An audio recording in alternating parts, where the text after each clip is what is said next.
Well, well, well. Oh my. Who is it? Who could it be? I'm running late, so had technical difficulties. This streaming setup has not been tested since November, and things have been moved around, as you can see in the background. So,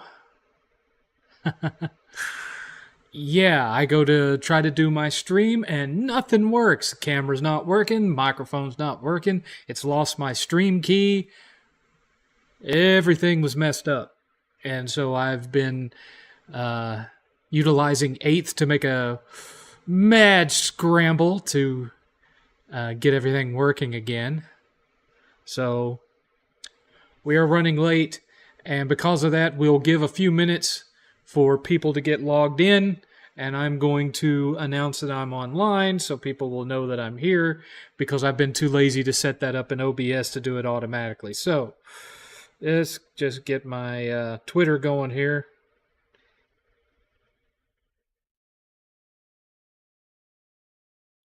Let's see here. I don't want to look at that.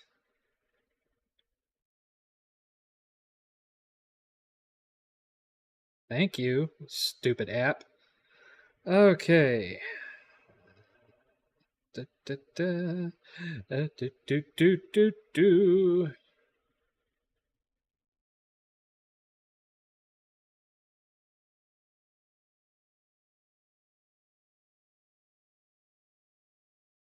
Almost.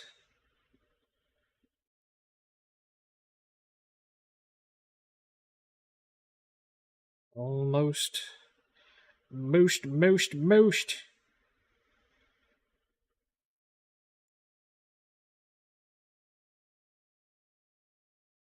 Okay. Uh, yep, almost. Okay.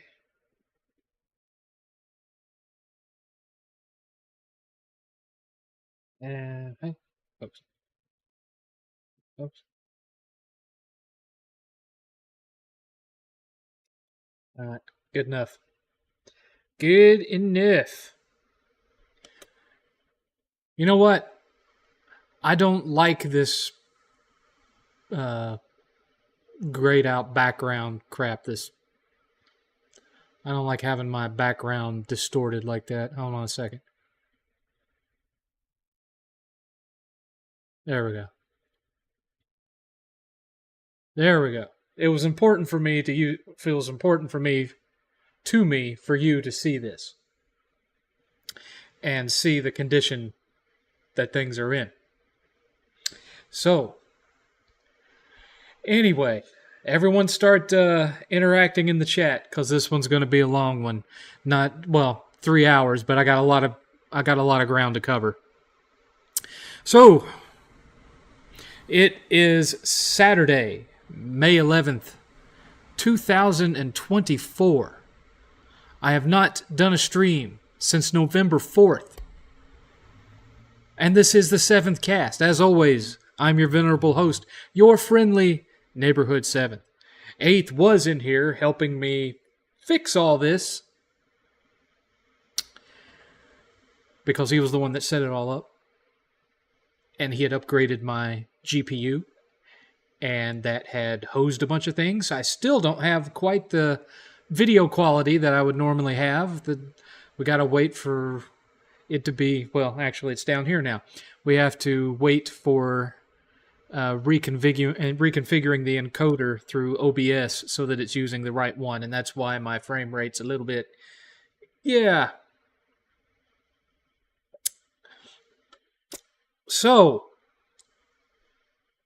lots of things have happened. Good, 8th. Thank you, 8th. Appreciate it.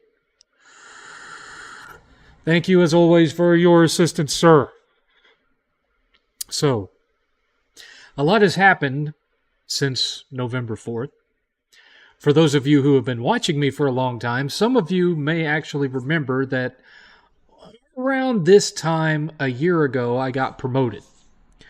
Now, that was not a, tremendously huge raise, but it was significant.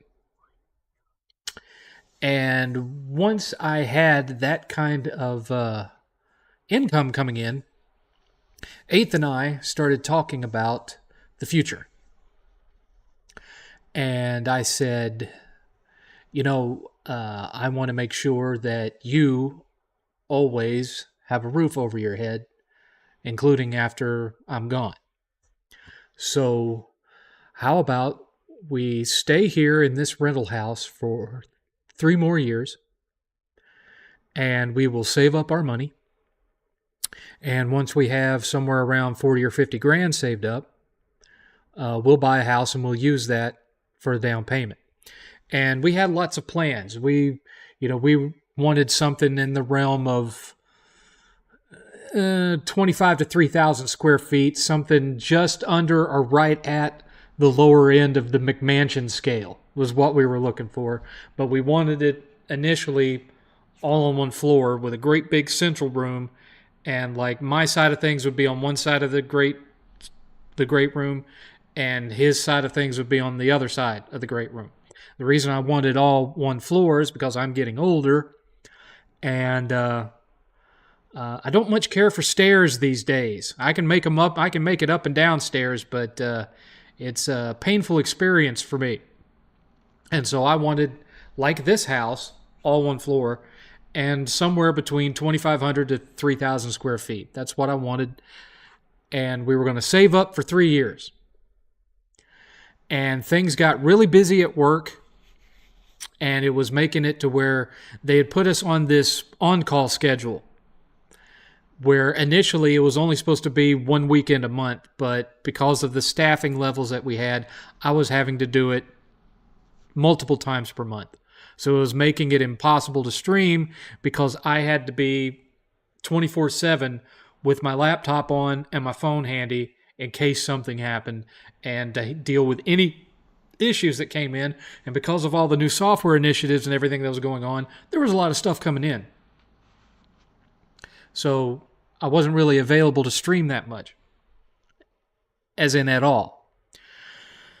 So, I was thinking, well, they're going to hire some new people in March, and then everything will be back to normal, and I'll be able to start streaming again. First week of March, the property manager for this house that I have been living in for 7 years, over 7 years now, they send me an email. They don't call me. They send me an email.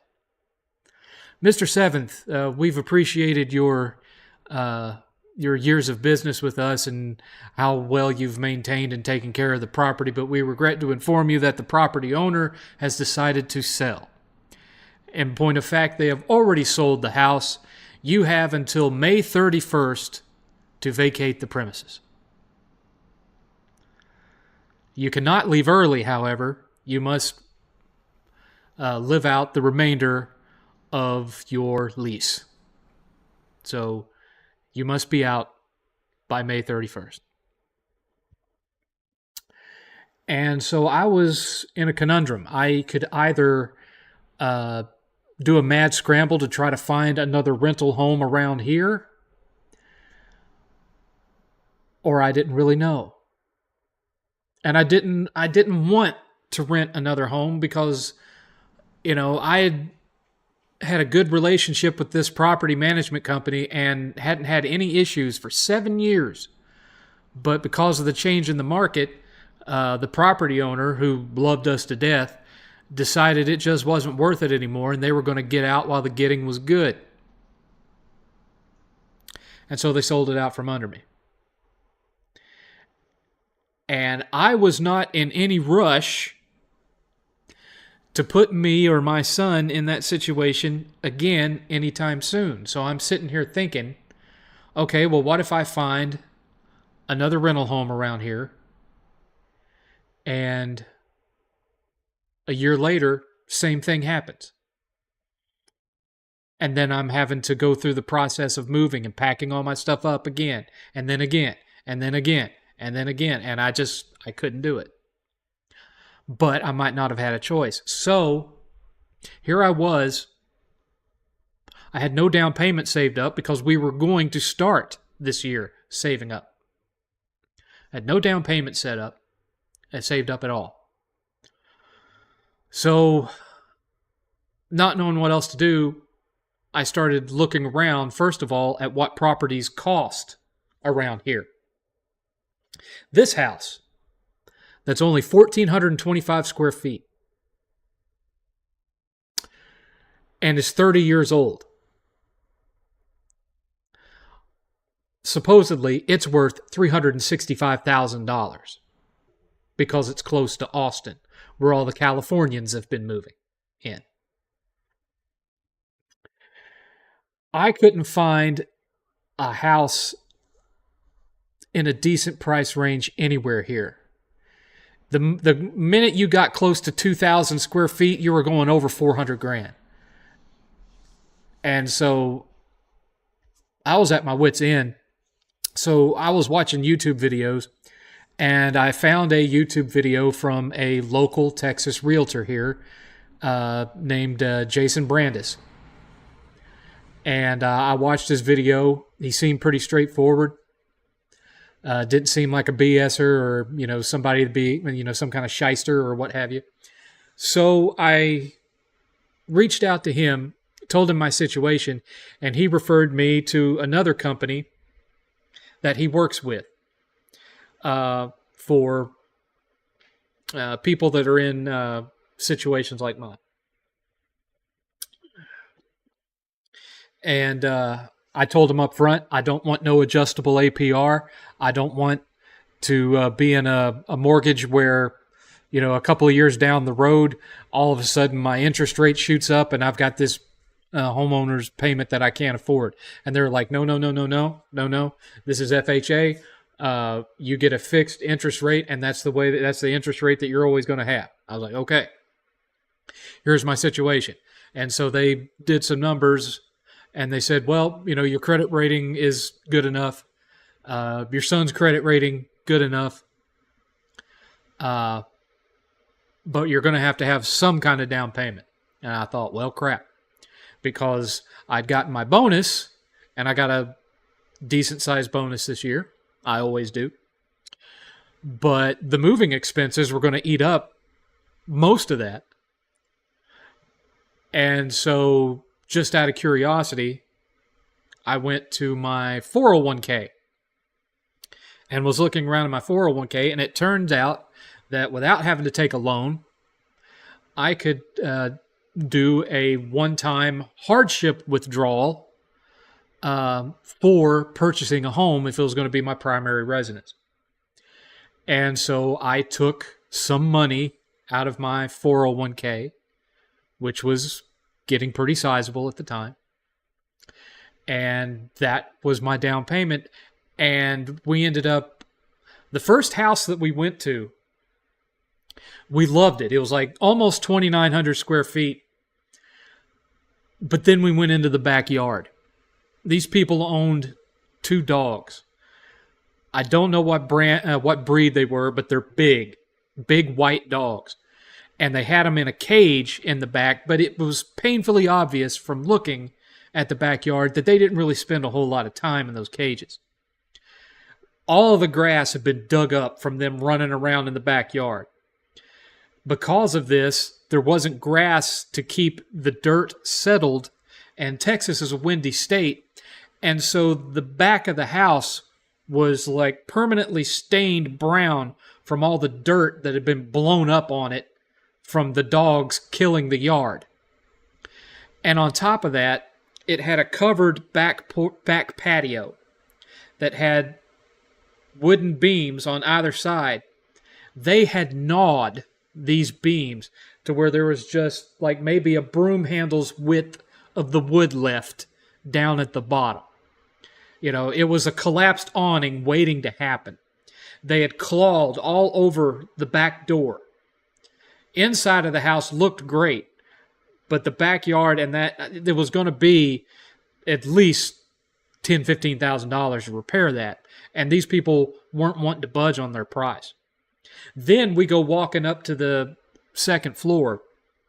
Huge second living room. Massive loft.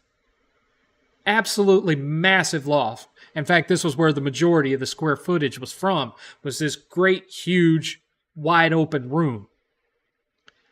When you walked up the stairs, you had a wall to your right. And as you got up to the top, it had a banister. It was like waist-high wall once you got up to the top of it. So I'm walking up the steps, and as I come to the top of the steps, I put my hand on that banister as I walked around the corner to see the size of this room, and the banister moved with my hand. And I looked down at it, and I was like, that can't be right. Maybe it's vertigo or something. I grabbed it, and I could move that wall. Not the top of it, not the banister part, the whole wall I could move with my hand about 3 or 4 inches in either direction. And I said, yo, wait, watch this. And I moved that wall that went from the banister of that loft all the way down to the ground floor. I moved it back and forth like this. And Eighth was like, well, that don't sound good. I was like, nope. And I told him, I was like, if this is structurally unsound, how much of the rest of this house is structurally unsound? So we kind of backed away from this one. And but we were still thinking, maybe we can haggle with them and get these things fixed, and then we'll buy it. We went to the second house, and the second house didn't have a private office like the first one did. Its upstairs loft was still big, but not as big. And one big stickler for me, the master bedroom, which I don't use anyway because I can't sleep in a bed, so I just store stuff in there. The master bedroom, its master bath, didn't have a 0-entry walk-in shower, which I prefer. I don't take baths. I don't want a tub. I want a 0-entry walk-in shower. Didn't have one. The other house did. And so I'm looking at all of this. I walk into the garage, and there's a full bar set up in the garage with a sink and shelves. A wet bar. The only thing it was missing was the bar stools and a spittoon. I was like, I wonder what they were doing in here, because there was no air conditioning set up in the garage, no vents. But all the walls have been completely done. It wasn't just, sheetrock with a bunch of white, it was full white walls. And here was this bar with a mirror and a sink and shelves. I'm thinking they were opening up the garage and having, neighborhood block party or something at night. I don't know. But liked the house, but there were things about it that I wasn't satisfied with. Backyard looked great. Much nicer backyard. And I was like, we'll make this possible plan B. So then, the last 2 houses that we had picked out, there was a third one we went to, and this one was really weird. It was built in the 70s, and they had built you walked in, and you had this great big living room with vaulted ceilings with sun domes, and then you had a big fireplace that separated it from the kitchen area. And when you walked into the back, it had a deck that ran the whole length of the house with a jacuzzi that looked like it hadn't been turned on since 1982. It was just full of dirt and leaves. They had, on to the end of this great room, they had built an additional room with big sliding wooden doors to go in. When you went in there, you could see where there used to be the master air conditioning system for the whole house. It was gone. It was not there. The vent work was still there, but the actual unit was gone. We searched that whole house. We could not find where they moved the air conditioning system to. Found the water heater, didn't find the air conditioning unit. And we thought, We went, but there was one outside. You had the big the HVAC outside, but you didn't have the unit on the inside. Couldn't find it. We went walking up the stairs to the second floor, and it only had 3 bedrooms instead of 4, but it did have the nice zero entry shower I wanted, but I would have had to walk up the stairs to get to it. 8th calls me, Dad, you got to come see this. I'm like, what? I found a hidden room. And it's kind of weirding me out. I go walking in there, and in one of the bedrooms was like a door for little people. It was like 3 feet tall. Now I've seen enough horror movies in my life to know it's never a good thing to see a door in an upstairs room that's 3 feet tall. It's just not good. So opened it up, ducked down in there, and it wasn't an attic. It was like a slanted crawl space. And, could have been my imagination, but, it looked like it had been built just the right size to put corpses. And I looked at the realtor, and the realtor looked at me, and we both said, nope. And we walked out of there. We went walking downstairs to the kitchen area, and I said, well, what the hell is that for? And Jason, the realtor, said, what? And I said, look, and here was the refrigerator, right? And on the left side was a door, and on the right side was a door. You opened both of those doors. They both went into the garage.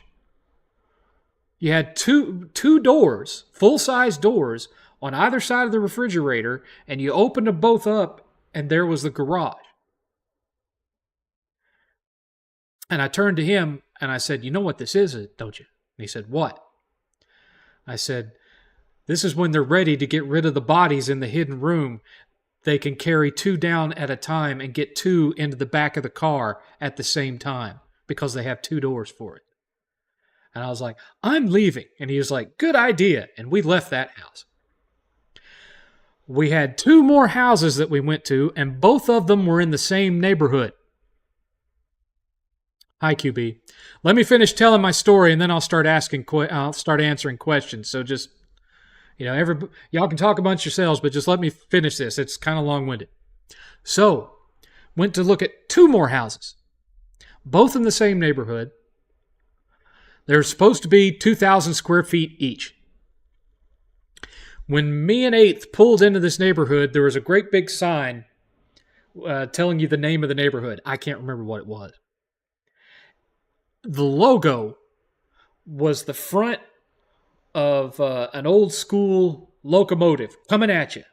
Like Chattanooga Choo Choo, it's coming at you. And I said, you see that right there? And 8th said, yep. I said, you watch our luck. And I was joking. You watch our luck. There's train tracks running right through the middle of this neighborhood. Guess what? There were train tracks running right through the middle of this neighborhood. I'm not even kidding. The first house we went to, there was people still living there that were renting it. And they were all potheads. The minute you walked into the house, this cloud of pot smoke, and pot stench, that sickening sweet pot stench was everywhere. They went walking out to the backyard and stood in the backyard while we walked around looking in there. And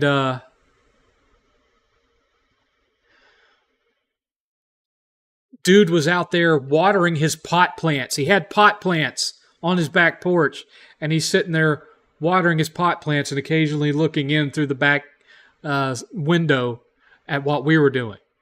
Tiny little living room, tiny little kitchen. The stairs looked bowed from people walking up and down them like something had been dropped on them.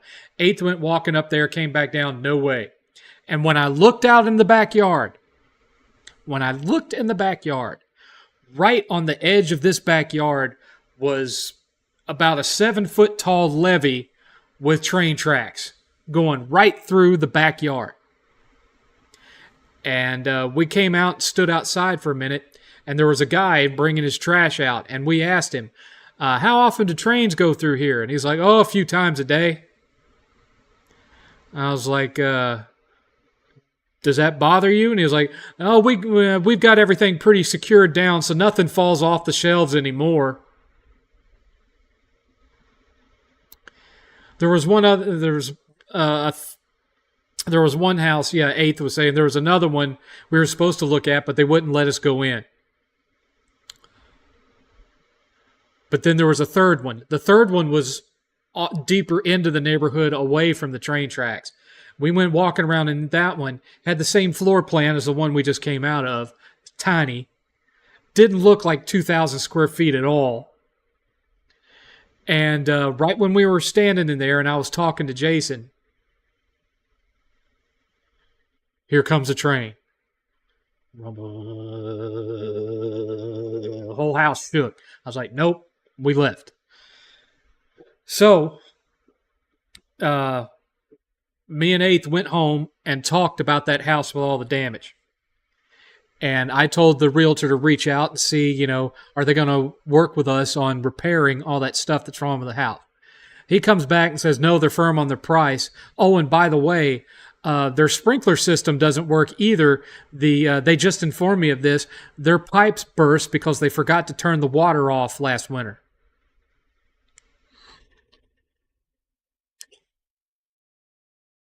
And I said, okay, what about the Plan B house we looked at? He said, I thought you were going to say that, and I already reached out to the seller, and they are highly motivated. And I said, okay, let's have it inspected. So we sent someone out there to inspect it. They found a few things wrong. There was a leaky pipe coming out of the air conditioning exhaust. It had some exposed wiring. One of the windows hadn't been sealed up properly. It needed some caulking. Minor, practically do-it-yourself stuff. And my realtor, he was like, I will get them to fix all that. And they did. They fixed the window. They fixed the air conditioner. They fixed this. They fixed that. They fixed 5 or 6 different things that the inspector found. But then, they were telling me, now, of course, there could be upwards of $20,000 worth of closing costs and this and that and the other. And I'm like, and that's not included in the loan? And they're like, oh, no, you have to come up with that. And so I talked with him. And here's what my realtor did. They were offering $289 for this house. And he offered them $299, but in exchange, they would pay all the closing costs. Once that deal got worked out to where I had a contract in front of me, I was only having to pay half of the down payment that I had taken out of the 401k. So I ended up with some additional funds left over, and I bought the house. And so we had a lot of stuff that was damaged when we moved here 7 years ago. So we're replacing the washer and dryer. I replaced all the shelves that used to be behind me. We just haven't bothered to put them together because why? We're not in that new house yet. And so I bought new shelves. I bought some new shelves for Eighth for some of the stuff that had broken for him. We bought up a bunch of different additional stuff that we were going to need for this new home. But because of my lease and them not willing to let me have an early release, I can't move into it until May 24th, Memorial Day weekend. So, long story short, I have purchased 7th's Gaming House 3.0 that will eventually be 8th's Gaming House 1.0, so that he will have a home when I'm gone. The hope is that by the time I am gone, he will have advanced far enough in his career that he won't need me for paying the mortgage or any of that stuff. In fact, now the sun's starting to go down. I'm a little bit dark here. Hold on a second. Let me up my brightness just a little bit. There we go. So Uh, it's not here. It's about an hour north of where I have been living. Uh, about halfway between Austin and Waco. So instead of being 3 hours from Dallas Fort Worth, I will be 2 hours from Dallas Fort Worth. So I'll be a little bit closer to the big Retropalooza every year. I won't be going this year though because I bought a house. I have no money. Uh, it's not quite as big as we wanted to go. It's 2,300 square feet. But basically, the ground floor will be mine. The second floor will be Eighth's. So he will have his own game room space, the loft upstairs. And he will have 3 bedrooms. And there's been discussion of his best friend moving in with him up there. Because his best friend, I'm not going to go into details, but is looking for somewhere else to live. And so there's been discussion of that. They'll never see me because I'll be down there. Although the second floor loft has a balcony area that you can look down over it and see where I'm at. And so we will be moving in there on the 24th. And then I have that whole Memorial Day week off to just set everything up, hook everything back up, get everything back up and running, So, it's not the 3,000 square foot behemoth we had initially talked about, but a house that size, if you bought it here in the Austin area, would have been over 500 grand. But because, hey, you hush. But because of where I bought it, which is a smaller, quieter area, 300 grand, over 200,000 less than I would have had to have paid here. And the property tax is cheaper. And the homeowner's insurance was cheaper. Everything in this place is cheaper than it is where I am right now, outside of Austin. In fact, the house we bought has already paid for solar panels. So that'll make my electricity bill cheaper too. So we're very excited. We're very excited. Eighth is very, very excited because he has always struggled with room. And so much so that the room that I used to stream in, what I called my streaming room, my office, after the last time I streamed for you guys, I gave him that room and he moved my computer desk out here to the main game room. That's why behind me you can see my digital pinball machine and whatnot. But that's why I've got all this stuff stacked up behind me. Stop. There's nobody out there. Hush. No, don't you talk back to me. You go lay down on your recliner. That's right. Go lay in the recliner. Good girl. So that's been obviously the biggest development. The other development is that at long last, I got the PolyMega. Finally showed up. When it first showed up, now keep in mind, I initially ordered this thing all the way back. I pre-ordered it. I think it was on Walmart. I think it was in 2019.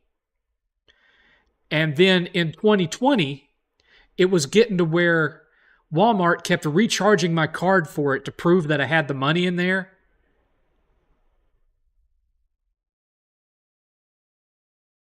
We only have the one. Yeah, Alex. So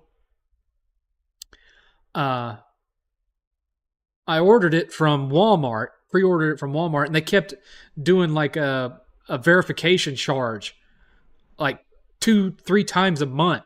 So, it was like taking $800 out of my account and then putting it back in several times a month, which was messing with my bills. Some of my bills, depending on the timing, right?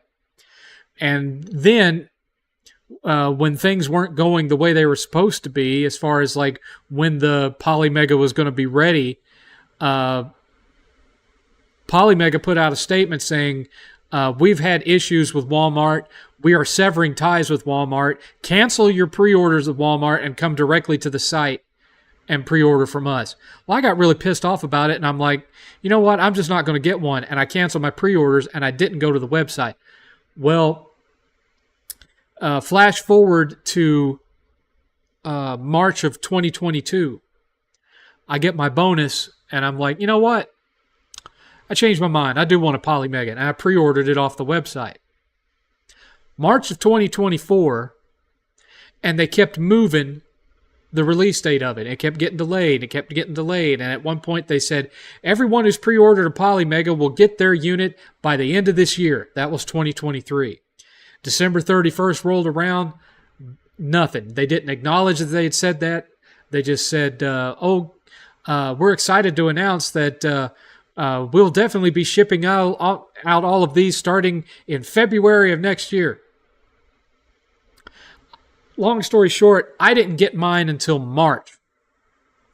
And by the time I did get it, they sent me a broke one. So I had to send it back and then wait another 2 weeks for them to replace the main console. So now I finally have a working PolyMega. The core system is like $450, and then you have to spend about $80 a piece for all the modules that come with it. So I haven't gotten the N64 one. I just got the 4 main modules, so it came out to $800 and something that I paid out of my bonus 2 years ago. I don't know if you could see it because it's so dark. Let me turn the... Can I... No, I cannot adjust it this way. Okay, well, I guess y'all aren't going to see the PolyMega today. I used to be able to turn the monitor, but in this new setup, I can only turn it this way. I can't shift it this way. So I guess you won't be seeing it, but it's sitting right here. And the controller for it, the main controller for it, looks like this. It's basically a DualShock 4. And however, each individual module comes with its own controller that's made to resemble the controller for the system that you were using. Or you can actually, if you have original controllers, those will work too. You don't have to use the ones that they provide. You can use original controllers. I haven't really had to do that. I've been using the PolyMega one because I'm so used to a DualShock 4. Works fine for me. But it's really simple to use too. So for example, if I turn it on right now, it's going to power up. No. Yeah, here we go. We'll take it a second.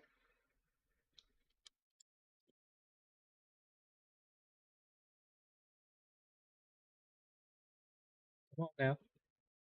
Come on now.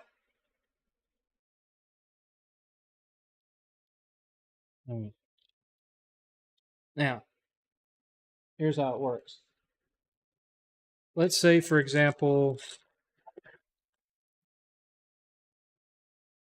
Image Fight for NES, right?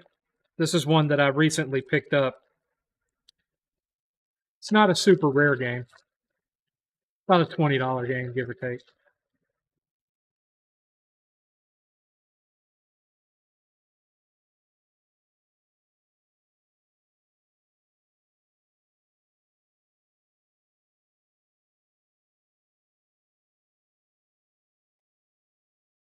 Give it a minute.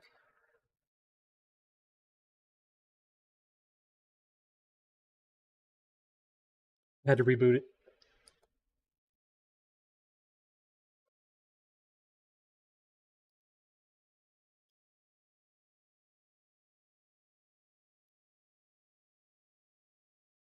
said it had updated something, so I had to reboot.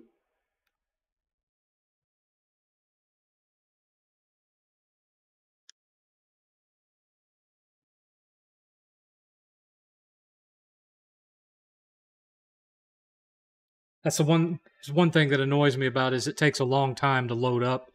I hope with the next firmware update that they improve the boot speed on it.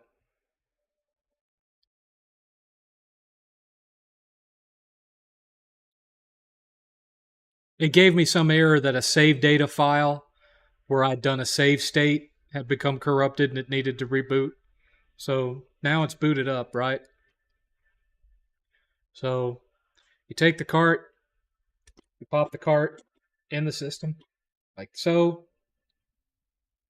It reads the cart. It did not automatically detect which unit it was. It might be that the connectors are dirty. I might need to take some. Yeah, that one's a dirty one. I'm gonna have to clean that one. Let's try another one. Let's try Boulder Dash. See if this one needs to be cleaned or if it's good. There we go, Boulder Dash. I can't move this. Anyway, it detected it. It says right there, Boulder Dash.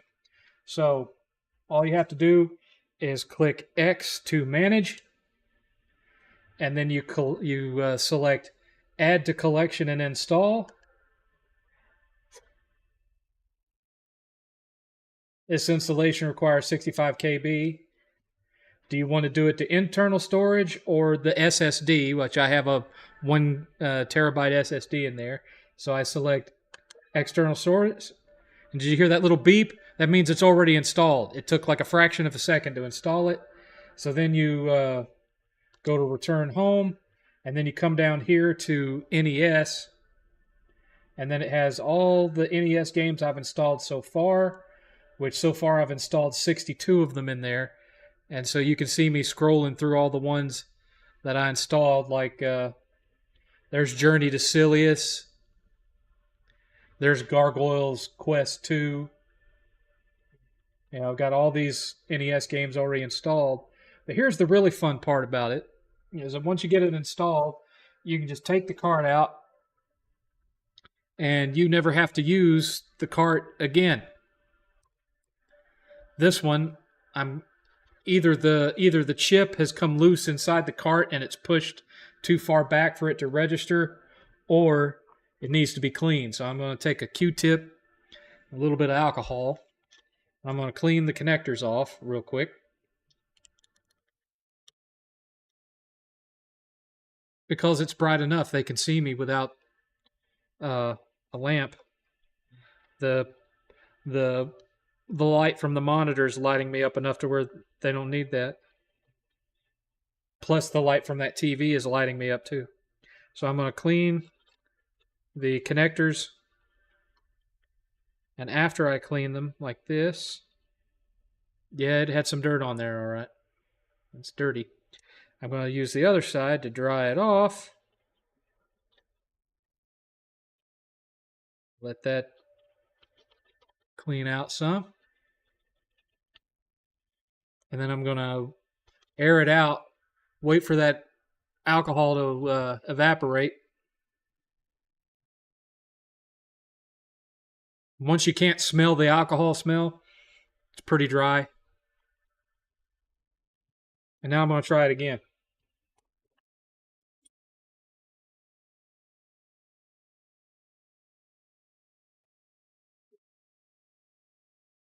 Image fight.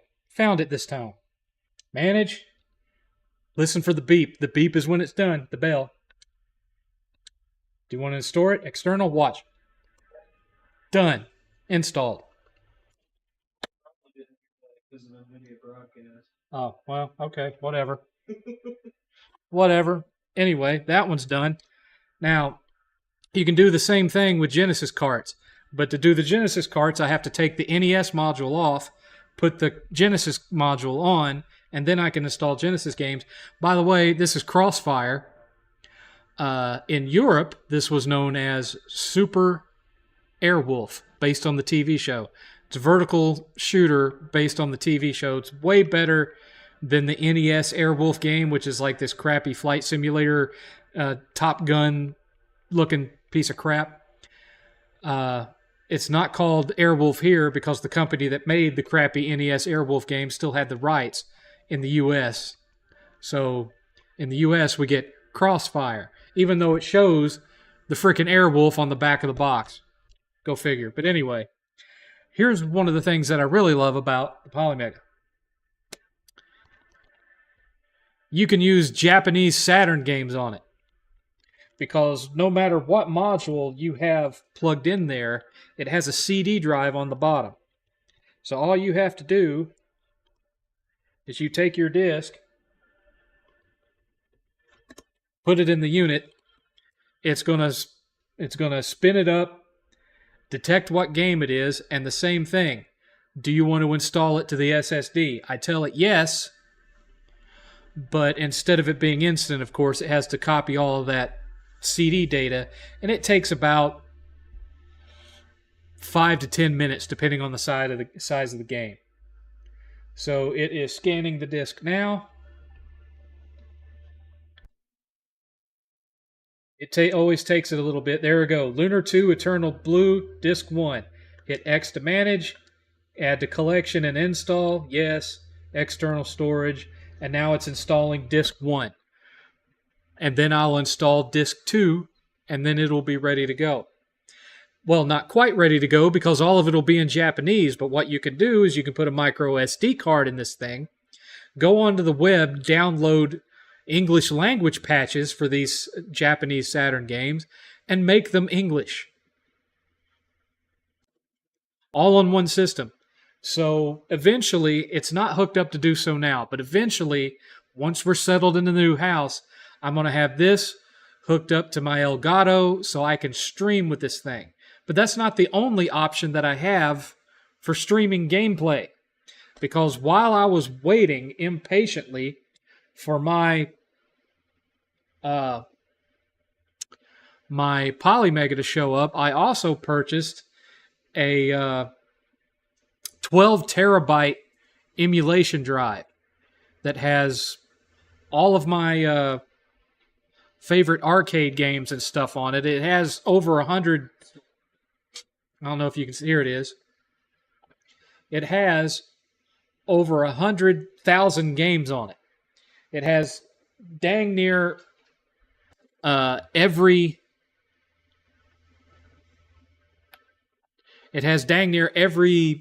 arcade game all the way up through early 2000s.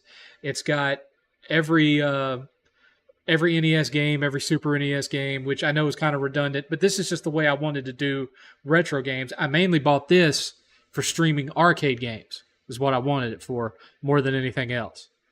That, and to be able to play games for systems that I don't own. And so I'm set as far as streaming stuff.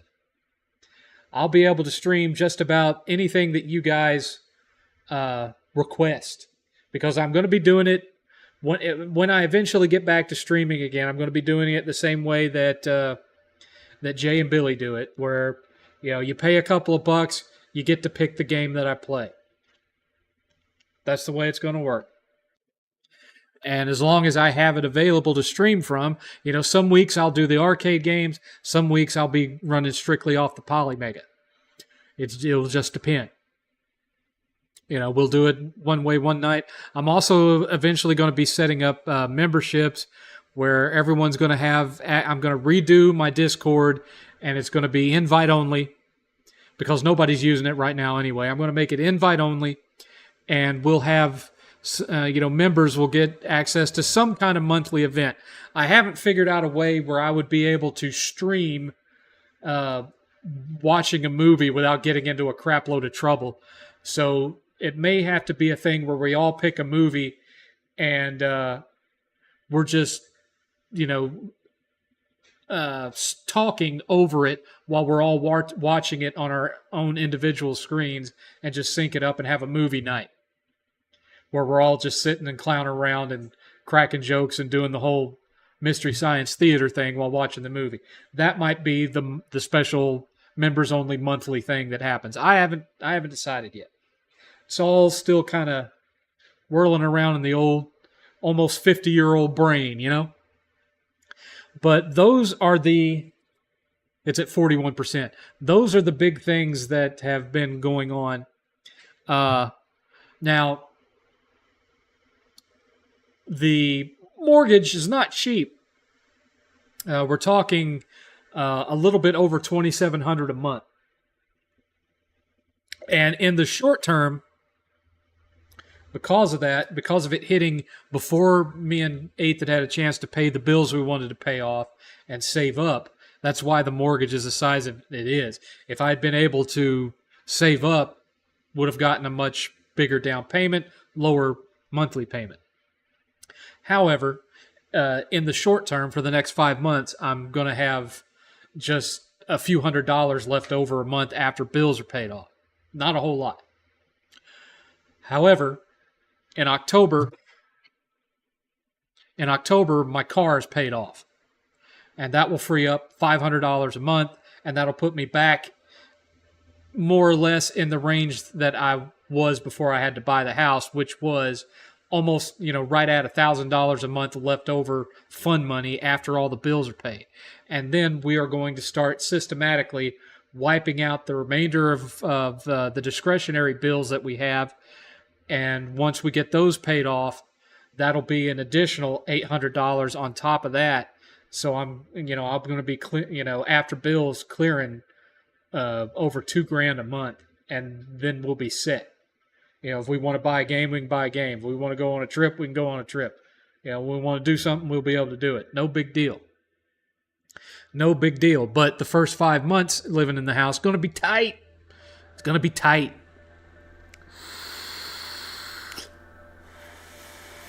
And so, since I wasn't going to be able to be doing a whole lot of gaming, as far as purchasing games, I took just a little bit of the leftover that they gave back for the down payment, and I bought some stuff to last that 5 months. And this kind of goes into what's going on with Microsoft and Sony right now. Microsoft is killing all these studios. Some of them not justified at all. Or at least one of them not justified at all. And meanwhile, Sony is taking the one golden goose that they've had this year and made a lot of people distrust them over it, kind of soiled the reputation of that game.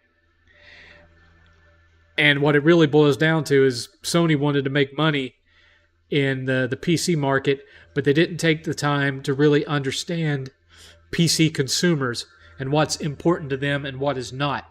And I can tell you that what is not important to PC users is having to sign up for another account just to be able to play online PC games from PlayStation.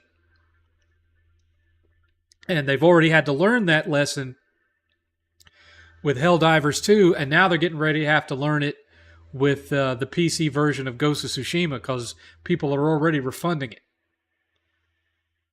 Not fun. Not fun.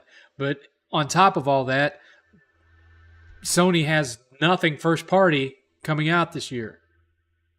Thank goodness that I am really big into Japanese games, because whereas Sony has been dry as hell this year from first party, their third party from Japan's a different story. So I've got, I don't know how to pronounce this, Eiyuden Chronicle, 100 Soldiers or whatever.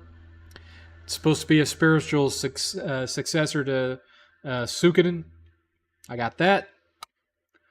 I got Sandland. That's the one I'm playing right now. I love this game. And nobody is talking about it. Nobody is talking about this game. Everyone was all, mourning when dude passed away. Toriyama, is it? Yeah, Akira Toriyama, when he passed away. Everyone was super upset, and understandably so, with all the different IP that he put out over the years. Greatest of which, of course, Dragon Ball. But this is one of the last things he ever worked on, and nobody's. I don't know what I just dropped. Oh, it's my phone. Screw my phone. Don't care. Uh, Nobody's talking about this game. It's a fantastic open world action RPG. And you've got all these different vehicles you can drive around in. Lots of hidden stuff to find, caves and mazes, and secret hidden bosses and all this stuff. It's fantastic. And it's almost like an anime comedic Mad Max in some ways. And I'm just loving the hell out of it. And it's kind of weird that nobody is talking about this game in the community. I don't see anyone talking about this, and I think it's phenomenal. I also got Unicorn Overlord. Now, for those of you who were fans of that had a Saturn back in the day and were fans of Dragon Force, doesn't play exactly like Dragon Force, but it has a Dragon Force vibe. It's very similar. It's very well done. It's an excellent strategy RPG. Doesn't really play like Final Fantasy Tactics or anything like that. Like I said, it plays sort of similar to Dragon Force, but it's fantastic. And I'm not hearing anybody talking about this one either. I also got Legend of Legacy, which no one is talking about this because it's just a PS5 port of an old DS game, or maybe a 3DS game. Can't remember. But turn-based RPG. And then I got the remake of Front Mission, the original Front Mission, which was a Super Famicom game. Now I have it remade on PS5. Very fun if you like, that kind of strategy type game. Which, it does play similar to like Tactics Ogre, Final Fantasy Tactics. Excellent game. So I've got these 5.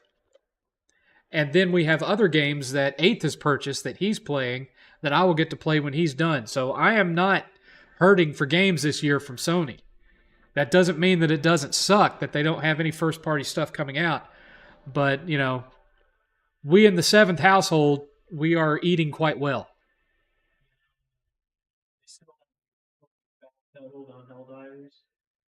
They haven't fully backpedaled on Helldivers. What do you mean? They haven't relisted it in all the companies that they removed it from. Well, that's not good. There's still 180 countries that can't play it. Well, that certainly does suck.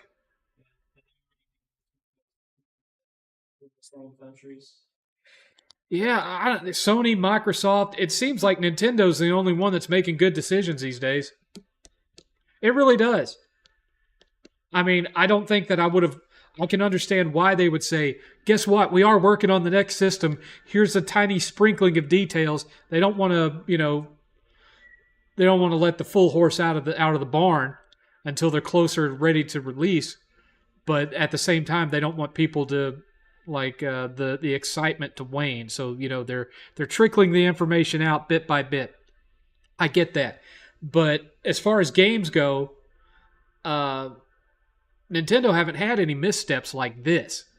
This is all Sony and Microsoft. And they're both effing up equally, but just in different, unique ways.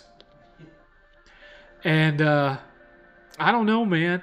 I don't know. I mean, at least the PS5 is selling units. It's still not, they were saying, oh, it's selling better than the PS4 did this time. Well, it's not at it's, how many is it at now? Like 50, 60 million, something like that?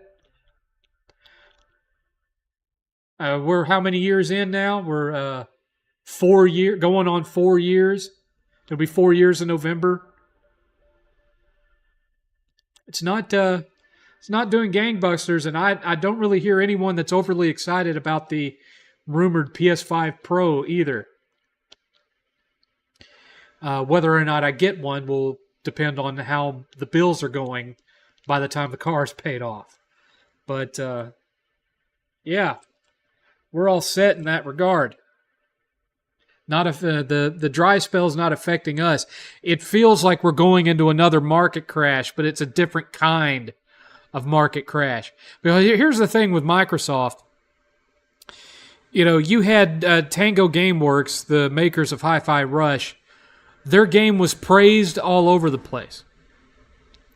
And at the time the game came out, we could not be happier with this game. We're over the moon with this game. It's met all of our expectations, blah, blah, blah. Then the studio's gone. And right after the studio's gone, what did they say in a closed-door meeting? We need smaller studios who make smaller games that win a lot of awards and prestige. That's what you just shut down the day before. It's like the left hand doesn't know what the right hand is doing at Microsoft. If you ask me, they went into that big purchase of Activision and then realized, when you buy a $70 billion company, it costs a lot of money to run that company. Perhaps we didn't realize how much. And so they're getting rid of the studios that they think would make them the least money. No matter how high the ratings go, they're getting rid of the ones that they think will make them the least amount of money because they're having to spend so much to maintain Activision. Because, they weren't having too many problems with when it was just Bethesda that they had bought. But suddenly they buy Activision and then here comes the layoffs. That's not to say that Sony is going to be immune. Alex! Don't you start, dog. That's not to say that Sony is going to be immune to this. They've laid off some people too. And if you think they won't lay off more, think again. I am shocked and amazed that Media Molecule still exists. Because Dreams tanked and tanked hard, and they haven't made anything since. And Dreams isn't exactly new, That came out for PS4 years ago. And Media Molecule haven't made jack since. How long is that going to be allowed to go on? I'm just, watching what's going on in this industry right now. If I was working at Microsoft, if I was working at Media Molecule, I'd be hard at work with one hand and filling out my resume on what is it, Indeed? What's the name of that site that everyone uses for their resume now? Yeah, filling out Indeed on the other. Or maybe LinkedIn. Because I don't know how much longer that studio is going to be around. They haven't had a hit since Little Big Planet 2. Because remember, Little Big Planet 3 wasn't made by them. Made by Sumo Digital or whatever. That would be the safest bet. Would be to hedge their bets, take a step backwards, and reboot Little Big Planet. To a current gen Little Big Planet. Just shut down the servers for good. Yeah. So, I think that's pretty much everything that I've had intended to talk about. Obviously, the weekend that we're moving, I will not be streaming. Okay? Won't be streaming the weekend that we move. My buddy Brian, who has never been on camera because he doesn't like to show his face. Think Al Borland from Home Improvement. There. Now you know what Brian looks like. He is going to be helping us move. Eight's best friend, who's thinking about taking one of those rooms upstairs. He's going to be helping us move. And it's only an hour from here, so the big thing is getting all of the stuff loaded up and then unloading it at the other location. And then it's going to take a while for us to get everything hooked up and situated and the way we want it. And once we've got all that done, then we'll do the 2024 Game House tour. So you guys can see the new house. Once we have everything the way we want it to be. I could try to describe it for you. You walk in, and you got a big living room, And all the way in the back, you have kind of a curved portal window looking into the kitchen. Got a nice kitchen with a dining breakfast nook there. And you look up when you're in the living room and you see a balcony over where the kitchen is, and that's where Eight's loft is. His the second living room, his game room. And then there's 3 bedrooms up there. The master bedroom downstairs that's just going to be storage. The living room area, the game room. I've kind of like this situation where I've got all my streaming and all my gaming stuff all in one room, and I'm not walking back and forth between rooms anymore. So I'm going to keep it that way. So the only main thing that's going to change is we're going to take the 7th arcade multicade cabinet. It's going to go out in the garage with the bar. And 8th and his buddy are going to completely rework that cabinet and are going to put in, replace the Pi with a PC, rework the control board. They're going to take all the old stickers and everything off of it and redo all of it and kind of give it a 70s wood grain look the last time I talked to him about it. But so that's going to become like the bar multicade. And then his At Games Legends multicade is going to go upstairs in his loft. And then I will eventually buy one of those big 50-inch multicades with the light guns and all that. I'll save up my money, buy one of those, and that will go somewhere in the game room. But for right now, the retro area is going to be right in front of the bay window that looks out over the front yard. And then my modern gaming area is going to be on that wall with the 2 recliners, just kind of like how it is now. And then this computer desk setup will be in the corner of the wall that faces towards the kitchen. So it's just great big rooms, got plenty of space. I'm going to have my shelf space and everything. 8th is going to have tons of shelf space upstairs. They're going to have a room that's dedicated to just their PC gaming stuff and having tabletop board game nights and all that. So it's like each of us get a house. I get the bottom half, he gets the top half. So I have a 1-story house and he has a 1-story house on top of each other. It's going to be cool. It's going to be cool. But, be patient with us.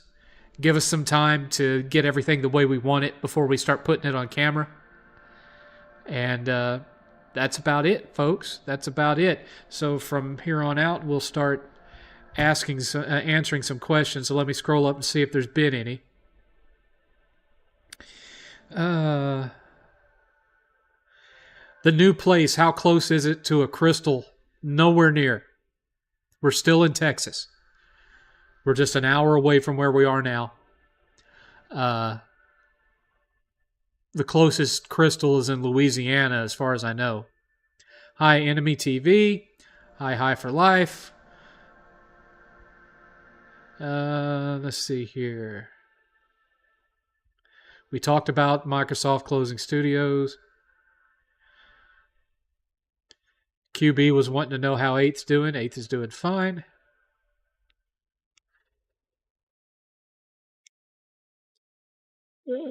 Let's see.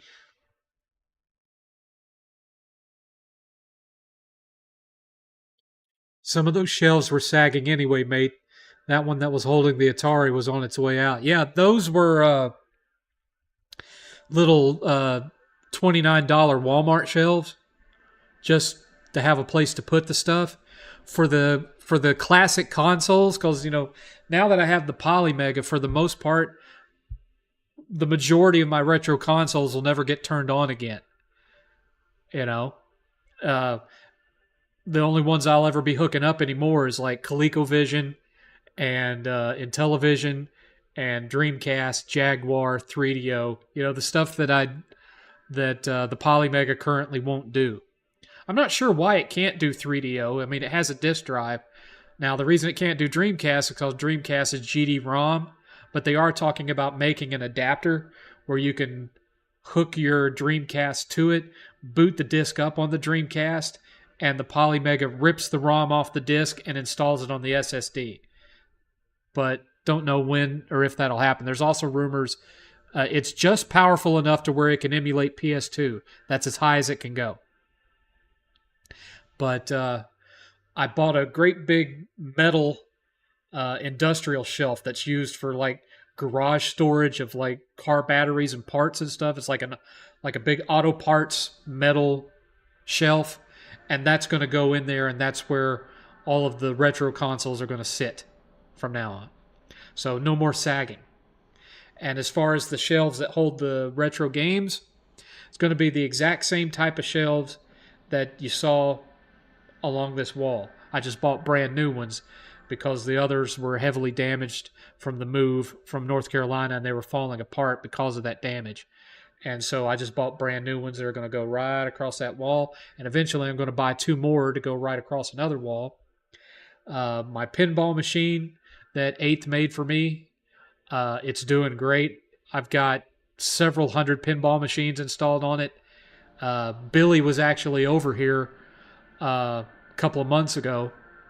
He had been hanging out with friends in San Antonio, and I was on the way home. So he stopped over for a couple hours, and he got to play Munsters Pinball and Gremlins Pinball and a couple of others, Airwolf Pinball, which those 3 things are like his 3 favorite things. So he hung out for a little bit. He really liked it. I'm really liking it. 8th is still talking about making additional modifications to it, like putting a bigger back glass on it, stuff like that. We'll see.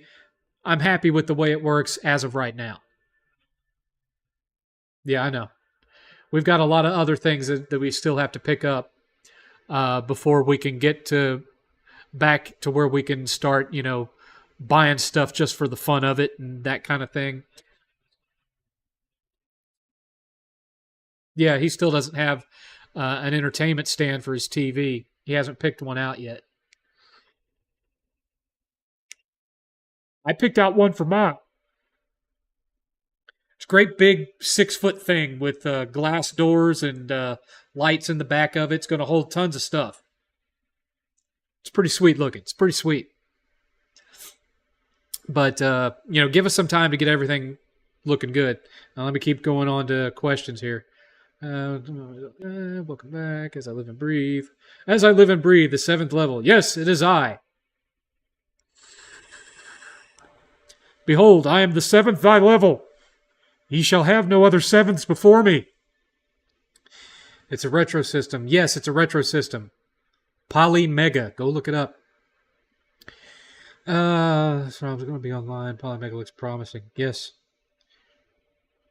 Shooters were better on the... Not only were shooters better on the Genesis, there was way more of them on the Genesis. I'm glad my Ouija board is finally working. Now I can commune with the ghost of 7th. Yeah. I'm not dead yet. Don't count me out that early.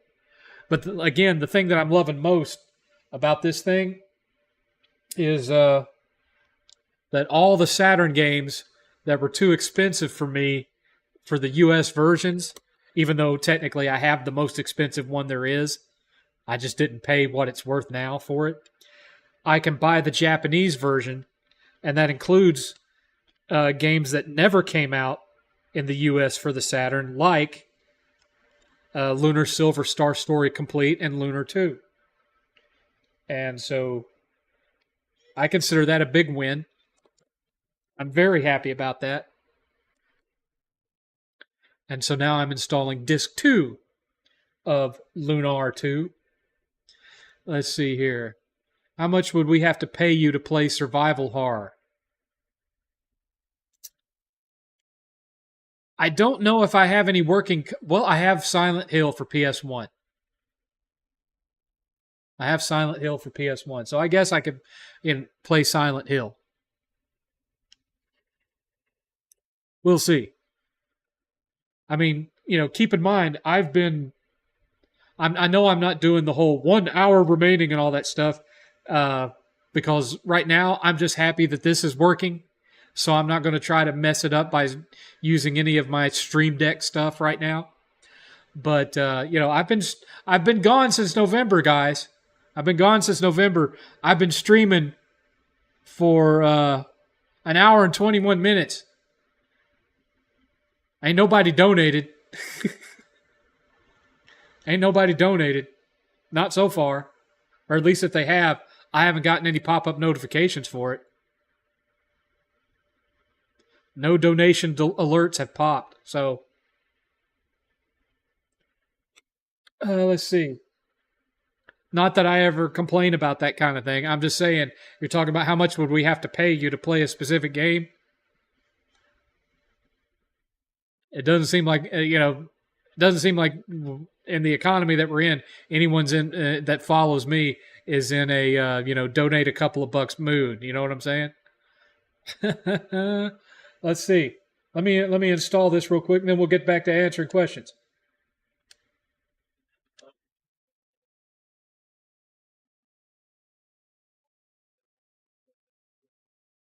What? Oh yeah, I just got the notification there. What just happened? Because it didn't tell me what. $50 from Hi-Fi. Hi-Fi.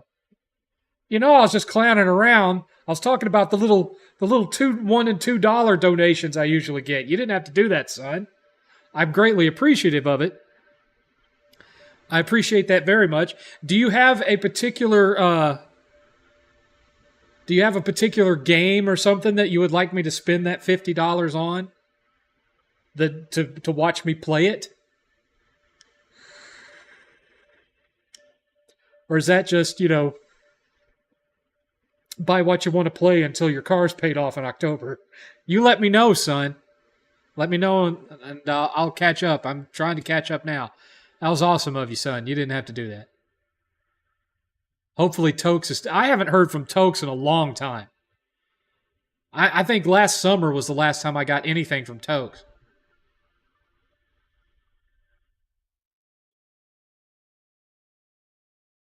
Hi, Chan Man. I haven't even started Rebirth yet. That's 8th's thing. I've just been playing Sandland and what have you. I've heard a lot of people talk about Unicorn Overlord. It looks like it plays similar to Ogre Battle 64. More and more since the beginning of 24, I've been saying this is another crash. I think it is another crash. It's just a different type of crash. And the thing of it is, when Microsoft is doing that kind of thing and letting go of people that put out games they said they were happy with, do you think that's going to encourage people to go and get a degree in coding and try to get into that industry? Especially when, they don't really want them working remotely. They want you to relocate out to their office. So you spend God knows how much to move across the country to get this job. You get to work on one game is done, and then you're done.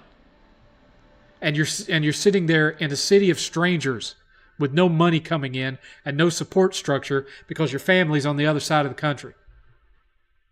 Do you think people are really going to want to get into that industry? And when you have fewer people that are getting into dev to work for the big studios, you're going to have a different kind of industry crash. And the only thing that's going to save it, unless they change their ways and soon, is Nintendo and indie studios. It just is what it is.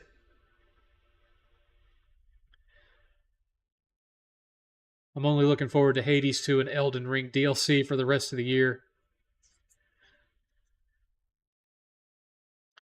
No, we're not. No moving company. I'm renting a truck and we're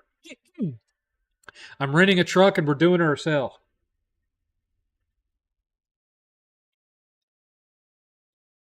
I learned my lesson from 7 years ago. Ain't doing that again. 7th, how do I get a girl that likes Grand Theft Auto?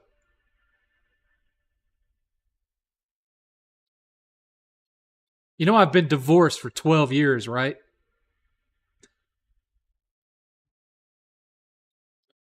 Look, when I do dip my toe back out into that realm of things like that, I'm not really paying attention to whether they play video games or not. I'm just not.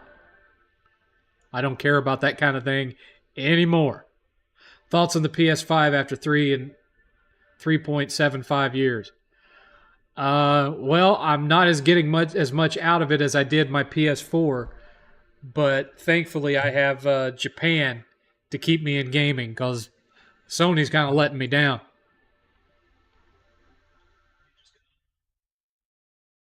I just got. Gave me a shot at 20 to 20 bucks. Why am I up? JV Shada, $20 Canadian. You've been gone a while, so remind me, do you like roguelite? No! No! That's Eighth's thing. Eighth plays the rogue games. Eighth plays the Souls likes. That's not me. I play old school retro stuff and action games and action platformers and open world adventure games and JRPGs and Western RPGs, but I don't get into the whole roguelike Souls like thing.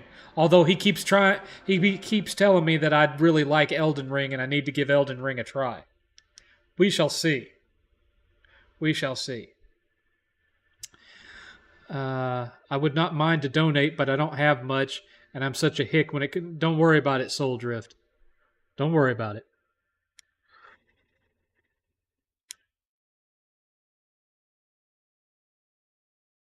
I'm broke. Curse you, Biden.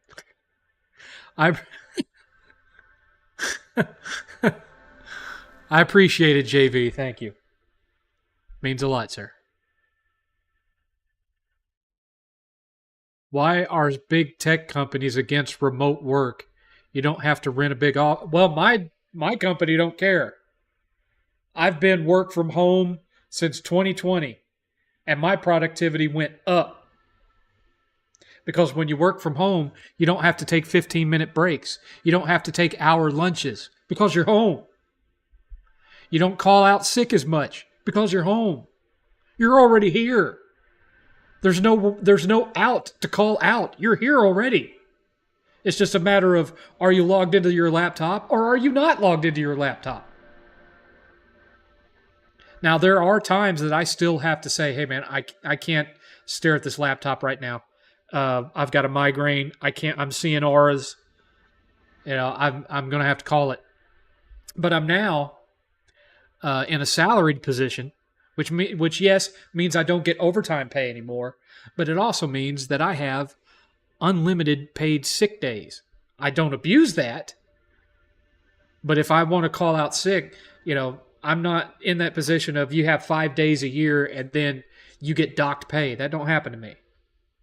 But at the same time, if it's my on-call week and one of our Citrix servers goes down or something like that, my phone will ring at 3 o'clock in the morning. And if it takes me 6 hours to get things fixed, that's 6 hours that it took to get things fixed. It's a give and take. If I want to go to an appointment, I go to the appointment. If I get all my work done and, I want to bail 30 minutes early, I can bail 30 minutes early because I don't take lunches and I don't take breaks. I work all the way straight through.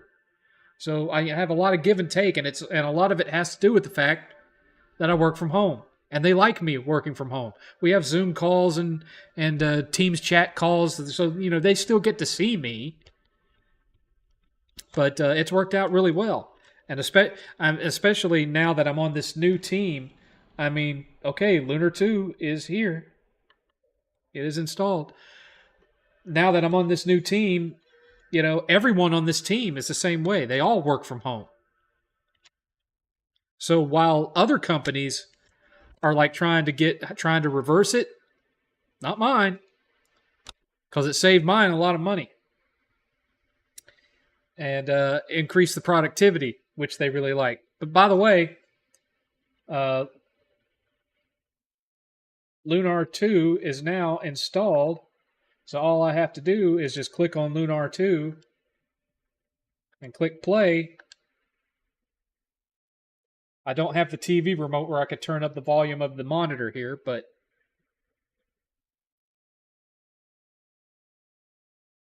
it does load faster than it would on a regular Saturn. Entertainment software publishing, game arts.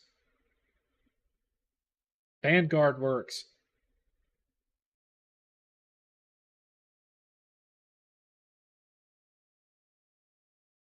The PolyMega is quite a fantastic little thing. Once you can get one delivered that actually works. That's the tricky part. Paying for one and having one actually show up at your house and it work when you. Now, it wasn't a hardware problem. Here's what happened. Those things get shipped to them from Asia. They have them manufactured in Asia and then shipped to them in California. Once they have them in California, they flash the firmware onto the hardware, put it in a box, ship it to you. They shipped to me one where they forgot to flash the firmware, so it had no operating system on it. So it wasn't a software defect. It wasn't a hardware fault. They just forgot to put the software on it, and that's what was wrong with it. Anyway, I'm going to turn this off now.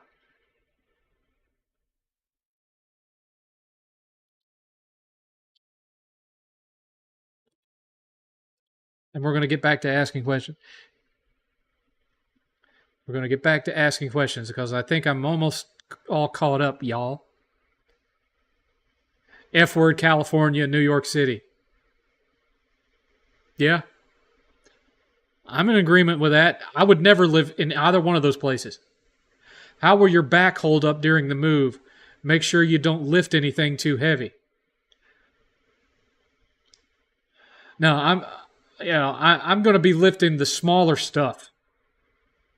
And for everything else, I'm going to be supervising with my 7th megaphone. No, I'm going to do as much as I can, but yeah, I can't. I'm messed up to the point where I don't know that I could even make it up and down the truck ramp. So I will be relying on them to get stuff off the truck so that I can then pick it up and carry it into the house, because my knees and my hips are starting to cause problems. I'm still losing weight, but the years that I've spent overweight have done their damage. I did something to my left hip joint a week ago today. It still hurts. Don't even know what I did. I wasn't lifting anything heavy.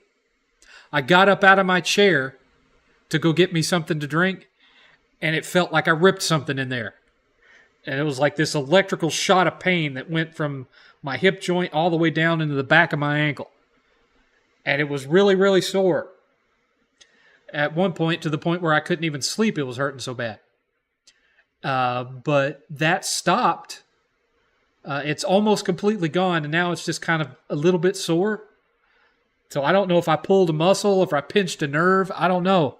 But that kind of thing is happening to me a lot more often this year than it would have, 5 years ago.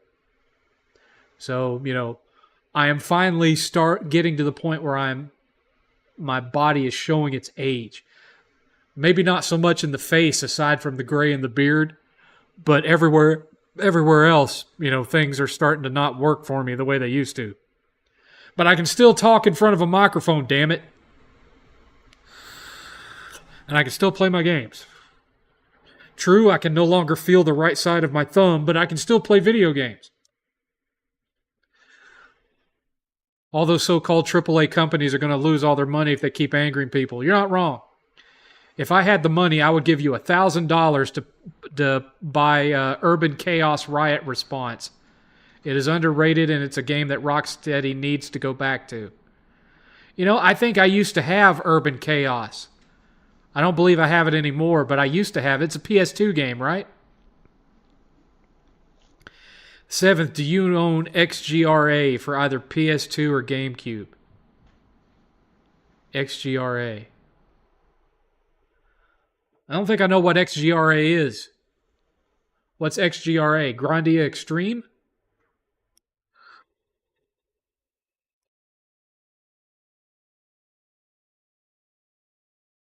I don't know what XGRA is, man. You'll have to illuminate me on that one. It's crazy how New York City, LA, and Chirac are supposed to have the best and the brightest, but they've gone completely to crap. Yeah, well, they're all slowly turning into Detroit. They're all slowly turning into Detroit. It's sad. Do, Never heard of this. XGRA. It looks like some kind of a Futuristic racing. futuristic bike racing game. No, I don't have that. I don't have that one. Do either you or Eighth own a Steam Deck OLED? No. Eighth wanted to get a Steam Deck, and then this whole thing with the move happened and buying a house, and he put those plans on hold. The last big thing Eighth did was he upgraded his computer and then installed his hand-me-downs in mine. So he upgraded to a new AMD GPU, and he gave me his 3080. So I'm running on a 3080 now. How old are you now, 7th? I am 49. I will turn 50 at the end of the year. I don't think I look 50, aside from the gray in the beard. But I've had gray in my beard for years. I don't think I look 50. I don't really have, wrinkles. I don't have crow's feet or the big bags under the eyes or any of that. I've got frown lines, but again, I've had those since I was in my 30s. So, I don't have wrinkles. My teeth aren't falling out. But, as far as walking around and whatnot, yeah, I'm showing my age. But as far as just being on camera talking to you guys, not really. Not really. Oh, you'll notice I got rid of the long hair.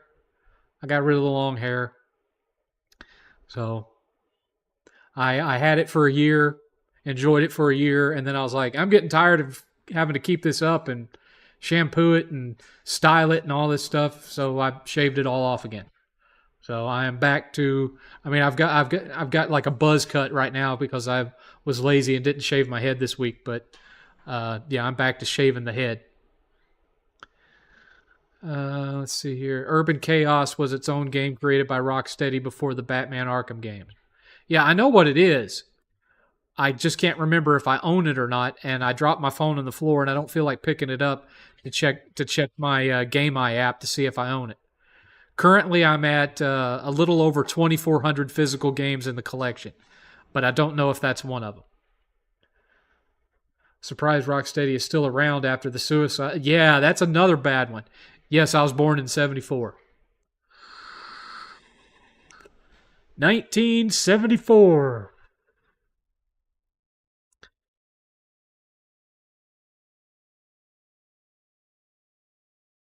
$49. I thought it was 60 with those. Thanks a lot, Darkstar. Appreciate you with all those physical problems. No, there was a lot of things that caused that. For one thing, when I was 21, I was in a bad car accident, and it messed my entire left shoulder and left forearm up, and I've never really 100% recovered from that. It also cracked both my kneecaps and gave me whiplash and did a bunch of other stuff to me that took a while to get over. And again, I never really 100% got over any of it. And then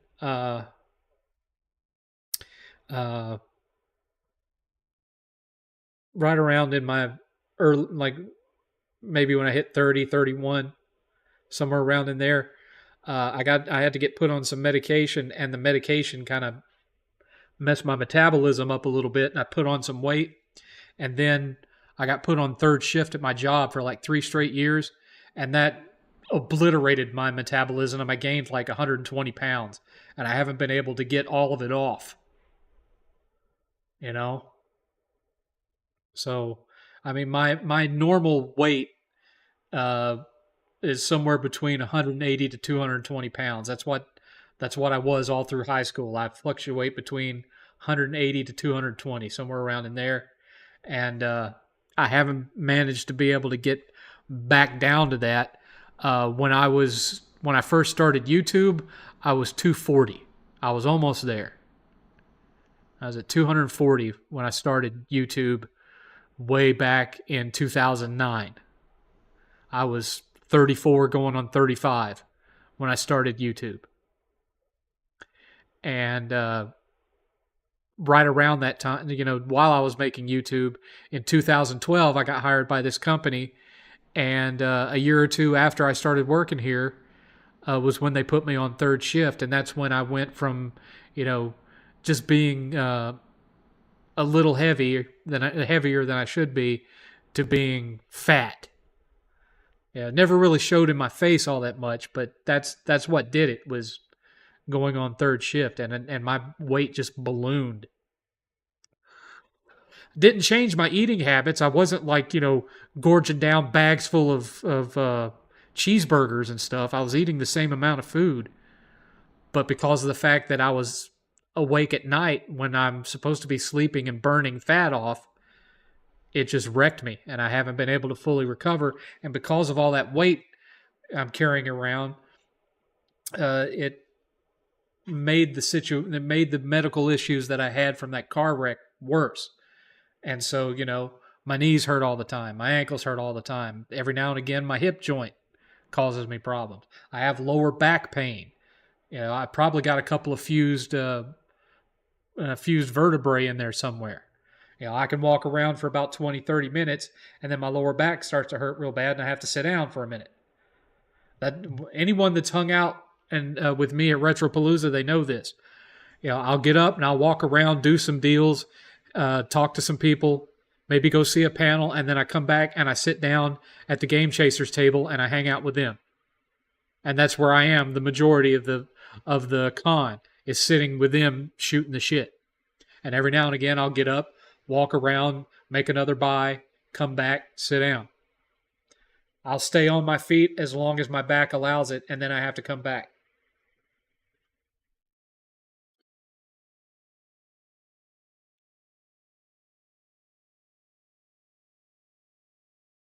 Have I had any recent paranormal experiences? No. Not recently. Not for a long time. I was born in 91, 32, will be 33 at the end of the year. I'm a millennial, but I've been told I have the mindset of a boomer or Gen X, all because I don't use a phone like a Swiss Army knife. I'm Gen X, but I'm of the 80s Gen X, where we're very adaptable to new technologies. We don't do the whole, Lord, in my day, we used a corded phone, and I'm only going to use a corded phone. That's the way it was, and we liked it. No, that's not me. I adapt new technologies, but the one exception is I don't like all digital. I don't like digital streaming. I like to have a physical copy that I can hold in my hand and look at the artwork and put it up on the shelf and admire the visible size of my collection. That's me. And, I didn't push 8th in that direction, but, he likes his Steam account, sure, has hundreds of games on Steam, but he also likes to collect. He could read pretty much any manga that he wants to online, digitally, but he still wanted all those hardbound Berserk books. He likes physical. He likes to touch it. And I guess, I never tried to encourage him to be that way. He just turned out that way. So perhaps it's in the DNA. I don't know. Let's see, from Chan Man. I just paid off my car after 1 year, 1 month, and 1 week of owning it. Hey, congrats. And now I'm paying off my credit card because stuff just went nuts around me and I'm close to paying it off. That's what I have left, are credit cards. I had to put a bunch of stuff on credit cards when we moved here because of all the stuff that broke. And I've never managed to pay all that off.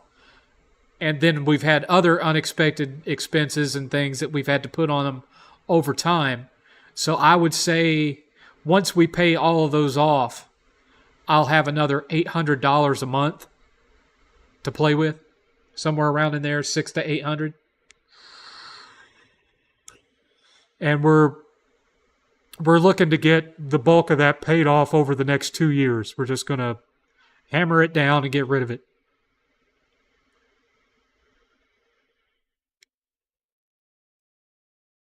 I had Apple Plus. I canceled it because at that point I'd watched everything on it that I wanted to see. Apple Plus doesn't really have that much exclusive original content. Not really. And so when I got Apple Plus, it only took me a couple of months to watch everything that I actually cared about watching. And so I got done with Masters of the Skies or whatever it was called. And once that was done, I was flipping through it and I'm like, I don't care about any of this. And so I just canceled it. And I'm probably going to cancel HBO Max too. And you know why? Because it was announced this week that they're looking to have a three-way bundle where you could get Disney Plus, HBO Max, and Hulu all in one bundle price. But I might not even do that because, quite honestly, HBO hasn't had anything on it that I can't get on Amazon Prime ever since they stopped doing the same day as theater stuff. That was the only advantage to having HBO Max, and now that they're not doing that anymore, it's just HBO, and I don't care about it.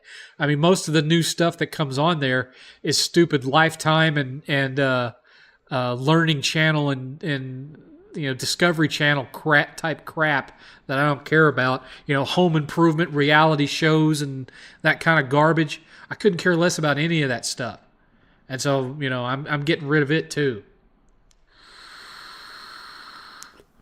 And I might get rid of Netflix after the last season of Stranger Things comes out, because Netflix hasn't exactly been impressing me either.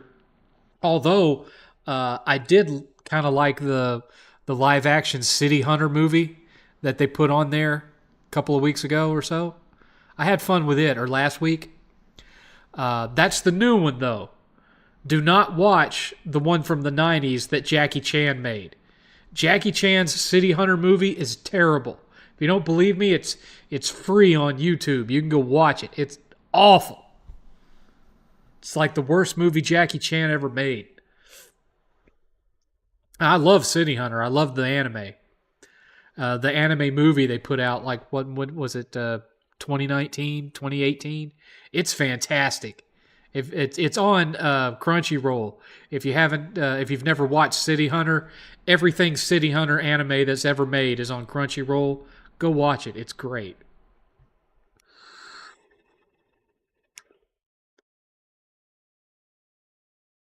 Well, I don't agree with all physical all the time. I mean, as a small developer, I can't afford to do physical prints. Having said that, I think physical has advantages.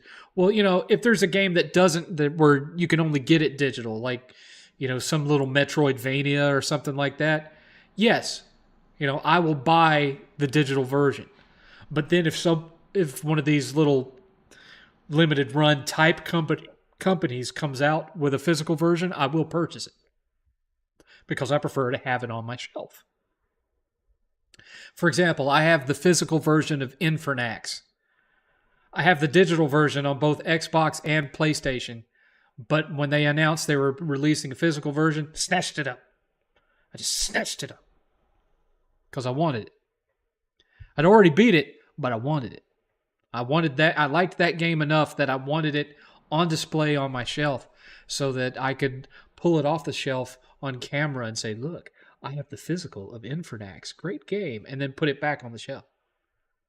I paid money just to be able to do that. Or when gaming friends come over, I could say, look what I have that you don't. It's Infernax physical release. And then I put it back on the shelf. And that's why I just snatched it up. Let's see here. I don't know. I've seen some horrible Jackie Chan movie. You haven't seen one this horrible.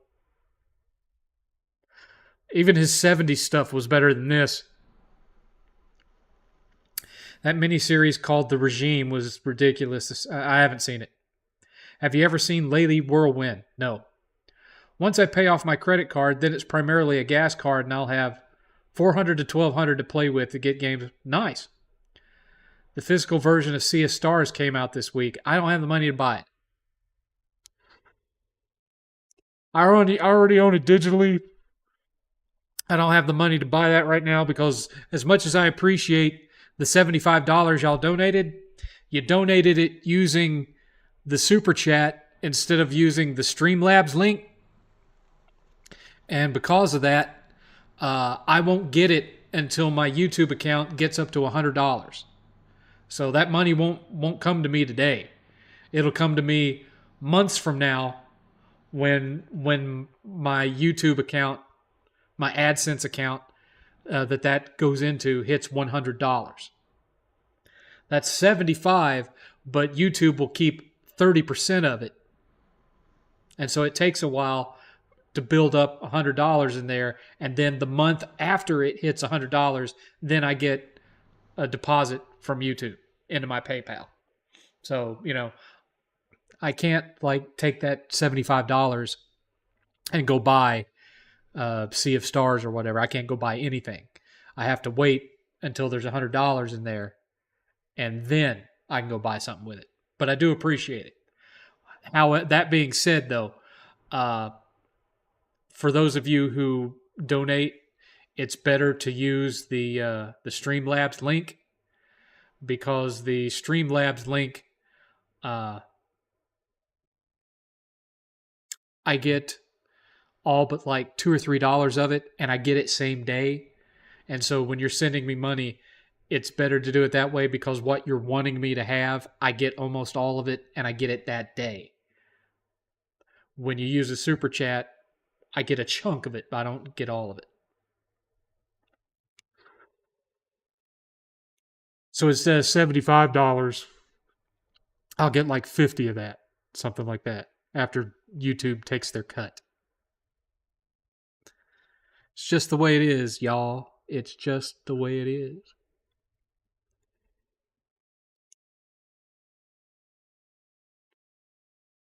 And I don't know why, but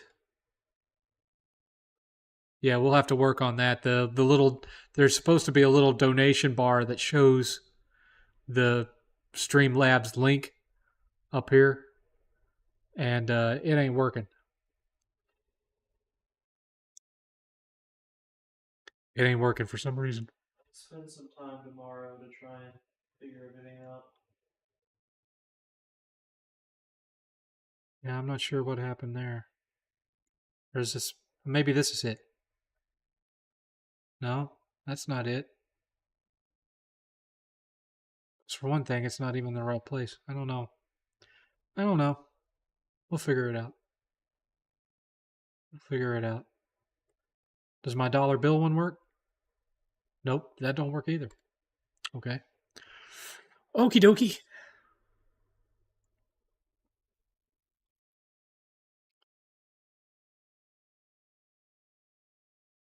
Man, they're not working. Okay. They probably just need to be relinked. When it updated OBS, it broke everything. No big deal. Don't worry about it, Hi-Fi. It's fine, man. Just the way it is. That's just the way it is.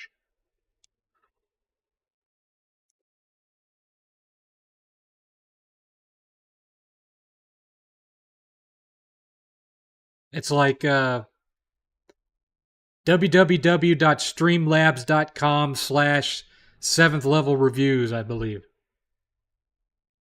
I believe that's the link. I'd have to double check that. I think I could check that in my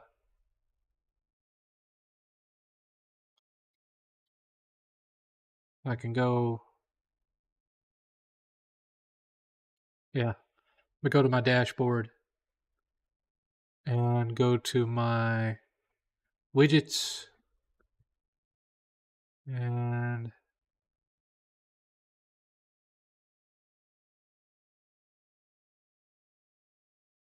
uh,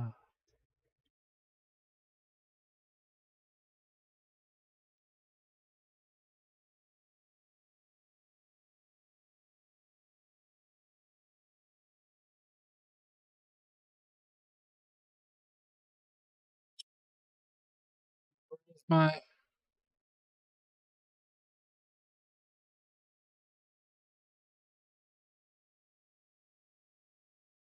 where's my widget bar?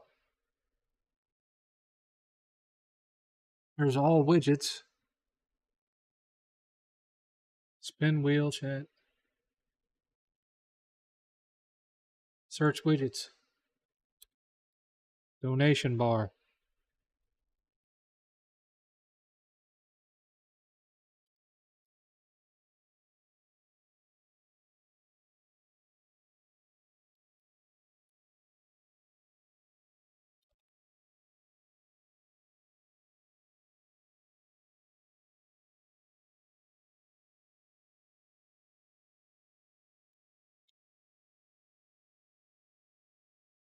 Uh,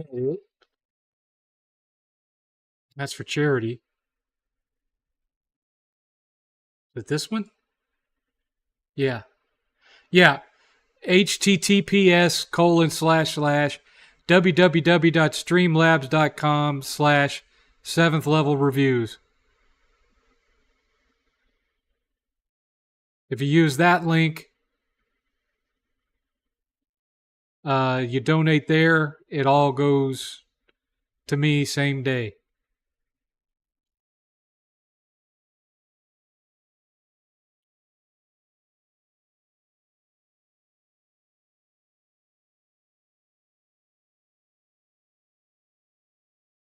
Hey, Seventh, been a hot minute. How you been? I've been doing all right. You missed all the fun stuff. I bought a house. I'm moving at the end of the month.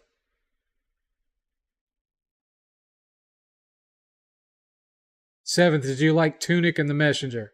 I liked the Messenger. I wasn't all that hot on Tunic.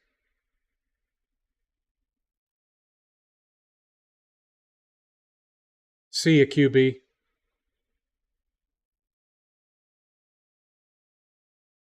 City Hunter is about a guy with, a mysterious background who takes it. It's kind of like the Equalizer. He takes odd jobs through Tokyo, helping people that need help, like the Equalizer. But at the same time, there's a comedic element to it because he's like he's a lech. He's a womanizer and a pervert, but he's also like the best at what he does. So it's kind of like watching The Professional. If The Professional was like had the attitude of Booger from Revenge of the Nerds.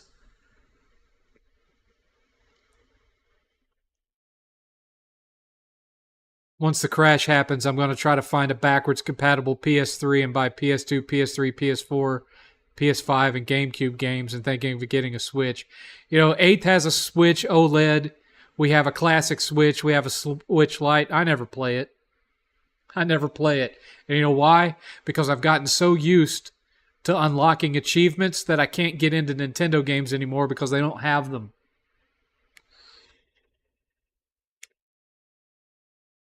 Hey, 7th, did 8th dig Lords of the Fallen PS5? Not really, he said. Have you seen Dune 2? Yes, high five for life. I have seen Dune 2. We were going to get the 4K Blu-ray 2-disc 2-movie set, but we're holding off on that for a while. And yes, I moved, but I'm still in Texas. Before I go, do you know what's happening with Richard at Review Tech USA? I haven't heard anything. I mean, he streamed a couple of days ago. Why? What's going on?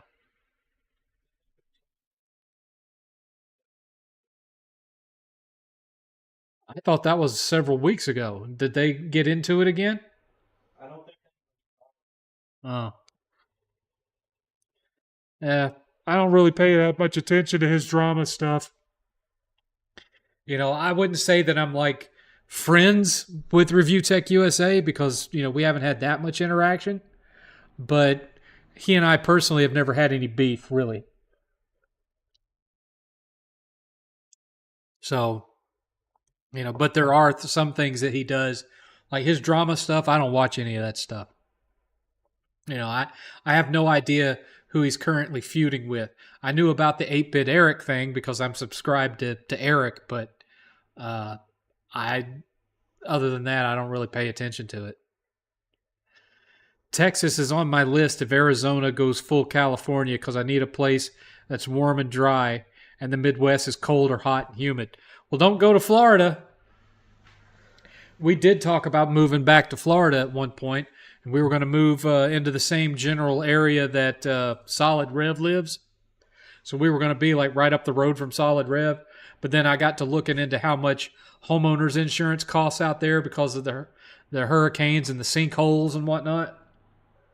And how people are getting priced out of their own homes because of the property taxes going up. That's the first thing I'm going to do when we move into the house is I'm going to file a homestead exemption so that my property taxes don't explode. It protects you from it's a thing. I don't know if it's everywhere, but in Texas you can file that, and you know, your property tax is already going to be high, but it'll protect you from it skyrocketing to where you can no longer afford your house payment, and you just renew it every year. So I'm going to have to do that. But yeah, Florida is getting to be a place, and it has nothing to do, as far as me and Eighth's concerned. It doesn't really have anything to do with Florida's politics. It's simply because of the fact that it's too expensive to live there. It's just way too pricey to live there now, and I just can't be bothered with it. Let me give myself a little bit more brightness. I was getting a little bit too dark there. There we go. There we go. Now you can see my handsome face again. Let's see here. We have 1 hour remaining. It is 8 o'clock. We have reached the 1 hour left mark. So everyone, keep your questions coming. Let's try to keep this interesting. I don't know how much they are. It might be expensive, but I'm going to a thrift store near an eye doctor to see if they have a working OG PS3. I don't know you're going to find one of those in a thrift store. We only have the OG PS3 with the backwards compatibility because my buddy Jeff, who I have not heard from for an extended period of time, I haven't heard from him since last year, he sent us his classic PS3 along with a bunch of other stuff. We made a video about it, and that's why we have a fully functional backwards compatible PS3.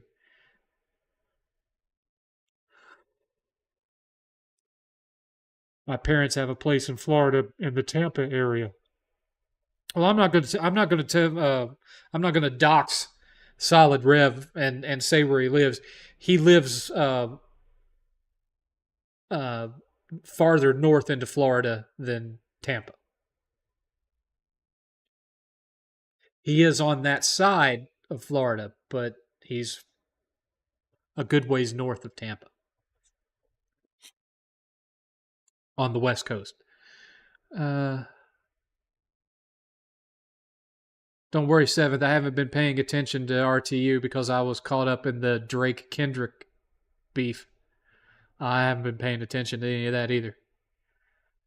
Well, I want a place that is gun friendly and tax friendly and is hot and dry. Well, here's the thing, Soul Drift. Depending on the area that you move to in Texas, you will still get snow on occasion. Not every year, but every now and again. If you're wanting hot and dry, you're probably looking to be more towards the west of Texas, but you got to be careful, man, because that's the part of Texas where a lot of the wildfires and stuff happens, and the western side of Texas is also a little bit more tornado prone. The area that I bought this house in is like in this little pocket that has never had a tornado touch down in it in over 50 years, like close to 70 years that they've been tracking them. No tornado has touched down in that little block. The tornadoes all veer this way or veer this way. And, it seems that the Tornado Alley is slowly shifting eastward. Like nowadays, yes, you still hear about tornadoes in Kansas, Oklahoma, Iowa, some in Texas, but a lot of the big damage stuff you're hearing about now is like in Alabama, Georgia, Tennessee. Yeah, it's all shifting towards the East Coast. And there may come a day in the next 10 years where you're not really hearing about tornadoes as much in Texas, and it's all just kind of flowed into Louisiana, Mississippi, Alabama, Georgia, Tennessee, North Carolina. When I grew up in Tennessee, I can remember like 2 tornadoes that touched down when I grew up in Tennessee, and now they get multiple every year. It's crazy. Rev and 7th as neighbors would have been sweet. Yes, it would have been sweet. But I'll tell you another thing. even in the area where Rev lives, which is not really close to any big city, I would not have been able to purchase a house the size of what I bought for the cost that I paid. And I didn't, it's not some, ghetto, nasty neighborhood or anything like that. It's a very nice neighborhood, very quiet neighborhood. It's got a community pool, community parks. It's very nice. But the house that I bought up there, and it's not a super old house. It was built in 2007. It's been completely renovated. It's got solar panels on the roof. That house would cost me over 500 grand just about anywhere else that I would have tried to buy it that you'd want to go. It would have been over 500 grand in Florida. It would have been over 400 grand in Tennessee. But because it's tucked into this little quiet corner that's between, Waco and Austin, it's cheaper to buy a house there. Still close to everything. I got multiple theaters, a mall, everything that you'd want to go do. It's very close. Very convenient. It's just kind of out in the sticks.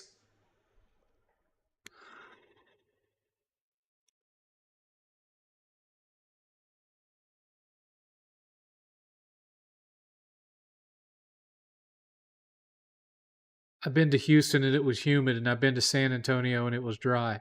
Yeah, well, Houston's going to be humid because it's like right on the coast. Austin is humid. San Antonio is very humid. You go to San Antonio and you just, you smell human sweat everywhere you go. It's very humid down there.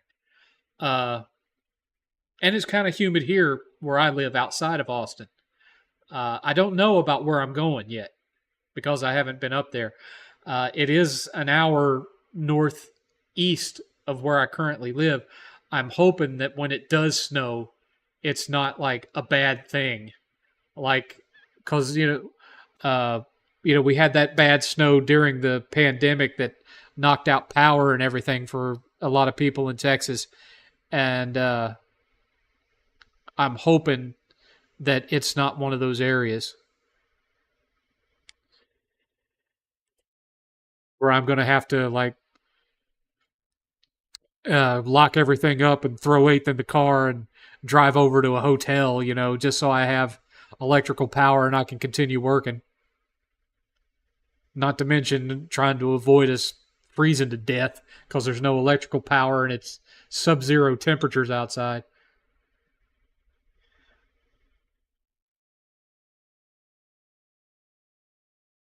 I thought Rev more South Florida to take off his wig in reflection on his decision.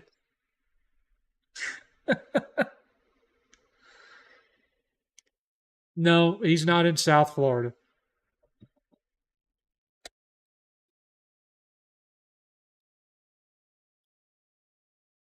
Doesn't Texas get the most tornadoes? Well, here's the thing. The general area that I moved to, high tornado activity. But the little portion of it that I bought the house in, zero tornado activity. It goes this way or it goes this way and just misses us. It's like this little pocket where it just doesn't happen. Now, they still get hailstorms there. I'm going to have to buy a hail cover for my car to keep my car from getting all dented up.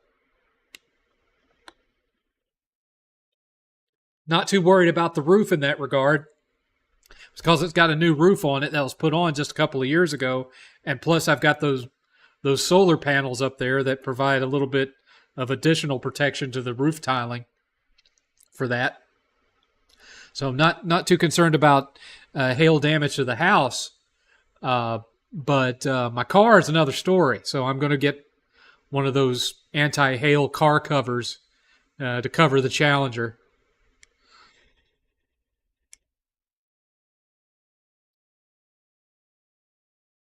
Is your new house located in a gated neighborhood? No, it's not gated.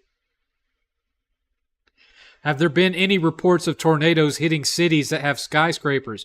There was one that hit Salt Lake City, Utah back 20, 25 years ago. There's actual footage of that on YouTube. And it was like it came off the water and went right into the downtown area, if I remember right. Been a long time since I saw it. See ya. Eight's going out with his friends.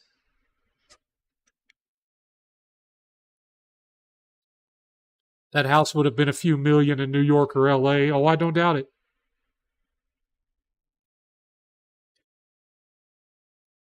We just bought a house in Oregon for 210, although we are up in the mountains. Yeah. Yeah.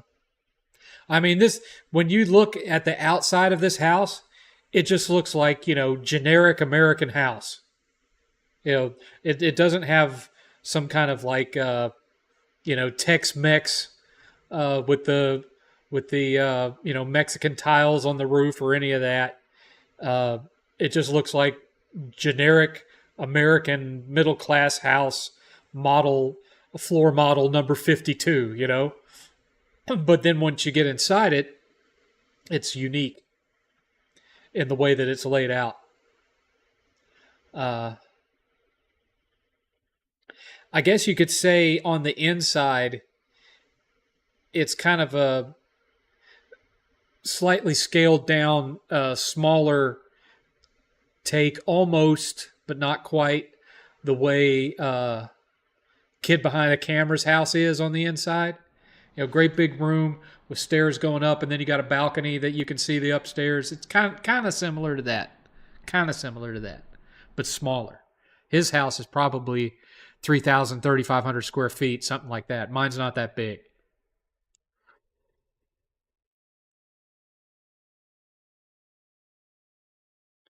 The last time I was there in 2006, and I was out in the desert outside of San Antonio, and it felt dry.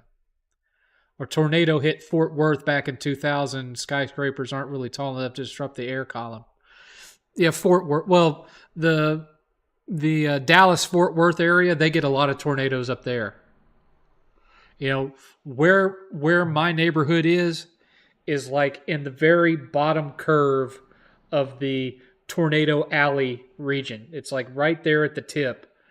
But because of where it is, the tornadoes historically have just gone northeast or southeast and have avoided the zone that my house is in for decades and decades.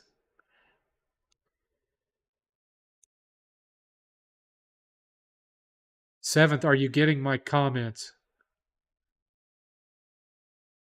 Uh, let's see. Congrats on moving. I share your concern about tornadoes. I always had nightmares about them. One of the reasons I would never go to Oklahoma, Kansas, Iowa. I don't think I'd even go to Illinois, just for fear of accidentally running into one. I had a close call one time back in the late '90s. I was driving from Tennessee down to Orlando, Florida, and I was night driving, so there'd be less traffic, and I'd get there faster. And over to my left, running parallel to the freeway, like maybe a mile away, but big enough to where I could see it. Twister. And it was running parallel. It was nighttime, but I could see it because of the lightning. It would flash lightning, and there it'd be. And I was flooring it, man. I was going as fast as my car would go. I didn't care about speeding tickets because I couldn't tell, due to it being nighttime, what direction it was going and if it was getting closer to the freeway. So I was just floored it, man. I was going like, over 120 miles an hour down the freeway to avoid that thing. I got a 2-story. Now that Eighth is gone, I motioned we get him to change Alex's name to Alex. I don't even know where Alex is. I think Alex is laying in the recliner. I think that's what she's doing. She's napping over the recliner. Is that what you're doing, Alex? Yeah. She's laying in the recliner. Let's see here. Thoughts on Stellar Blade. Eighth bought Stellar Blade. He really likes Stellar Blade. He didn't like it at first, but once he got a couple of hours into it, then he started liking it. When I was in San Antonio, they told, when it comes to weather, they said almost nothing happens there, just mostly heat. They still get tornadoes down there, but it's very rare compared to farther north into Texas. The farther north you go into Texas, the worse they are. Or at least the more frequent they are. But again, I've been living here 7 years, and the closest one that's touched down to me was like, I don't know, 30 minutes away from me. It went ripping down the freeway in Round Rock. Flipped over a couple of cars. Didn't kill anybody, but it flipped over a couple of cars on the freeway. That's the closest one. The area that I live in hasn't been hit by a tornado since 1997. And again, the area I'm moving to has never been hit. Areas to the northeast have been hit. Areas to the southeast have been hit. My area never been hit. Of course, never say never.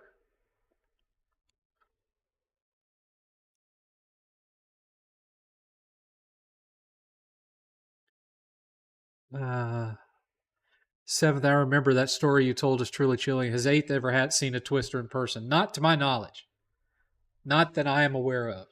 Come on, camera. I know it's low light here, but you need to focus. Hello. Hello, camera. Hello. Maybe if I turn on my lamp. Let me turn my lamp on. There we go. That's better. That's better. You remember when Dream 308 used to stream? And he'd stream in the dark, and his background was like a garbage bag to hide the background? Y'all remember that? I do. Is Alex getting a playmate soon? Absolutely not. One dog is enough. One dog is enough. Oh, you see that? You see this little white box in the corner, right? Let me see. See that little white box? Right. If I can point in the right direction, it's right here when I move my arm. See it? With a little handle on it, that little white box. That is my new guitar effects processor. I bought it before I knew I was going to be buying a new house. It was the one big thing that I bought with my bonus money. And it's a very nice one. It's a very nice one. It costs $700. And it's all digital, touchscreen and all that. And so you can just pick the effects you want and dial them up and dial them down with your finger and ready to go. That's the one downside to having my desk, my production in the same room, because you think there's an echo in here now. Wait till we move to the house with the much bigger great room. Big echo in there. So I'm going to have to, throw some noise gates on my vocals when I'm recording songs to get rid of all this natural reverb that's going to be in there. Because there's some serious reverb in that room, some serious echo. And these big, 20-something foot tall walls in parts of it. With the balcony looking down over into the main room. It's got some unique acoustics. Let's put it that way. And eventually I'm going to save up and I'm going to have that tub ripped out of the master bathroom and I'm going to have it replaced with a zero entry walk-in shower. And that's probably the only kind of renovation I'm ever going to do to that house. Because what I don't want to do, I don't want to make any renovations to that house that's going to cause the value of it to go up so that my property taxes go up. So, I'm not I'm not going to put in a big deck in the backyard with a jacuzzi and all that crap. Nope. Nothing that's going to raise the value of that house. It's going to stay exactly the way it is. And if Eighth wants to do that stuff after I'm dead, more power to him. More power to him. Seventh, I hope you and Eighth won't ever have to deal with a natural disaster in your new home. I hope not either. I'm sure we'll get hail, but as long as I've got, get me the car cover, we should be fine for that. And the main season for that is the month of May, and we're not moving in until the end of the month of May. So, I will have some time before I think I'll really need that car cover. And if it happens, it happens. My insurance covers hail damage on my car. It's already happened here once where my car, I didn't have to replace the windshield or anything, but my car got all sorts of dings and stuff. And this guy came and picked up my car, and when he brought it back, all the dings gone. Insurance paid for it. I didn't even have to pay a deductible. Seventh, I thought it never rains in Southern California. I wouldn't know. I've never lived in California. Did you get the PolyMega? Yes, you missed it, Bill.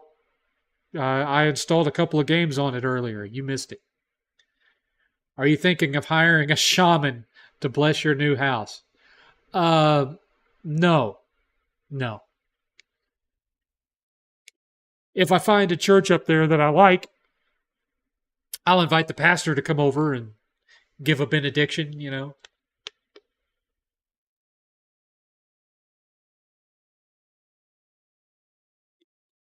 We were planning on doing that, Brother Natural. We were going to save up for 3 years to either purchase, if we found the ideal home, purchase a home, or have one constructed.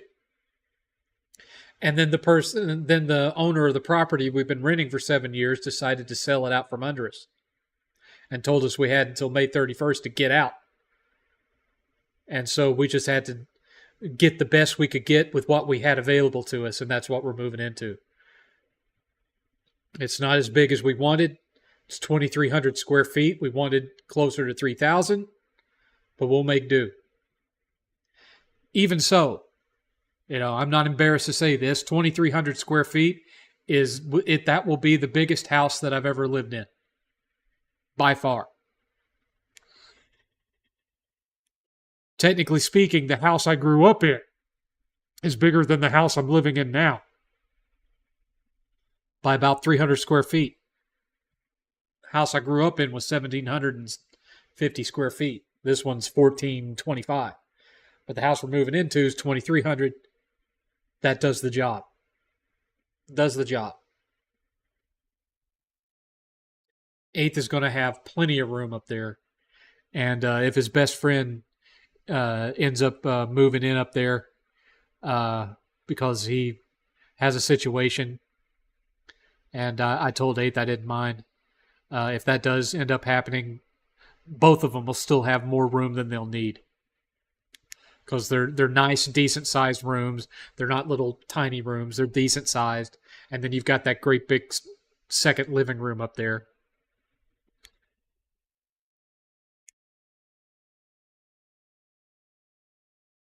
Eighth has been working. He hasn't been going to school. He's talking about going to school once he gets up there and gets situated, so that in 2 years' time, he can start contributing more towards the mortgage to take some of the strain of it off of me. Because, let's face it, I've at most got 17 years left to my career. That's if I live long enough. If I live to see 67 years old, I've got 17 years left of my career before I hit retirement age. So, and most of the men in my family don't live that long. So Eighth is aware of the fact that he needs to hurry up and get his career going. And so he will be looking to starting school towards his career once we get moved up there and get settled in. No, the new place does not have a metal roof. It has shingles.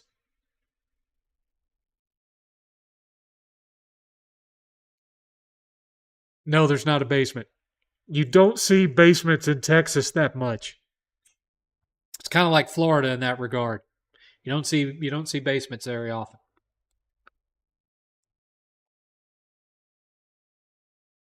I will say this: the house that we bought is one of the bigger homes on that street because it's not one of those neighborhoods where everyone has the same floor plan. You've got 1 story homes, 2 story homes. There's a couple of 3 story homes, but the 3 story homes has less square footage than mine does. And like I said, uh, when you buy a house, when you look at this house from the outside, it doesn't look as big on the outside as it is. It looks like just your typical generic American home. Doesn't even really have any kind of Texas flavor or any of that. It just looks like a generic brick house that you would see, a brick and siding house that you would see just about anywhere. But then you walk into it and it's a different story. You walk in, and directly in front of you is a closet and the staircase going up towards you this way to the second floor. You look to the left, and you have this oblong living room, kind of similar to the living room that I had in Charlotte, but just bigger. That's about 30 feet long and about 15 feet wide, give or take. And that's where my gaming room's going to be. And then where it ends, then you've got the kitchen, which is about 10 feet wide, and the dining nook. And then you turn around, and the stairs are going up this way. You go up the stairs, and at the top of the stairs is a little window, and you turn around a corner, and you've got 3 bedrooms, bam, bam, bam, on the right wall. And when you walk to the end of that, directly in front of you is the bathroom, full bath. And then you take a left, and towards the left is the loft slash second living room, and it has a balcony that looks down over the main living room on the ground floor. The master bedroom is you walk towards the kitchen, and then right where the stairs are, you take a right, and there's a hallway, and to the left is a half bath, and then the master bedroom, which takes up the whole ground floor back left corner of the house with its master bath. And then on the right is the door that goes into the laundry room, which also has another door that goes into the garage. And the garage has a full wet bar with a sink and shelves and a mirror behind it. Not a full length mirror, but a small one. We're talking about putting a full mirror there. The only thing it's missing are the bar stools. And so, yeah. Like I said, once we get moved in and we get all of our stuff situated to where it's the way we want it to look, we'll do a new game house tour. But just, you're going to have to give us some time to get everything situated.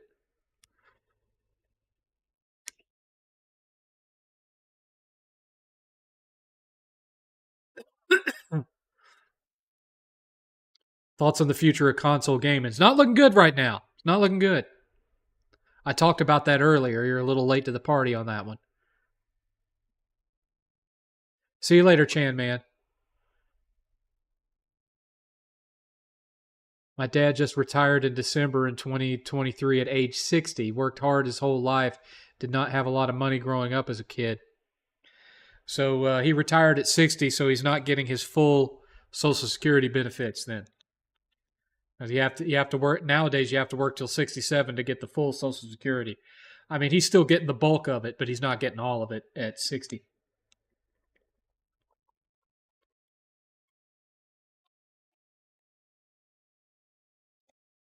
Might be different if he's also physically disabled in some way. I'm sure that compensates for that. But nowadays, if you want to get the full Social Security, you got to work till 67.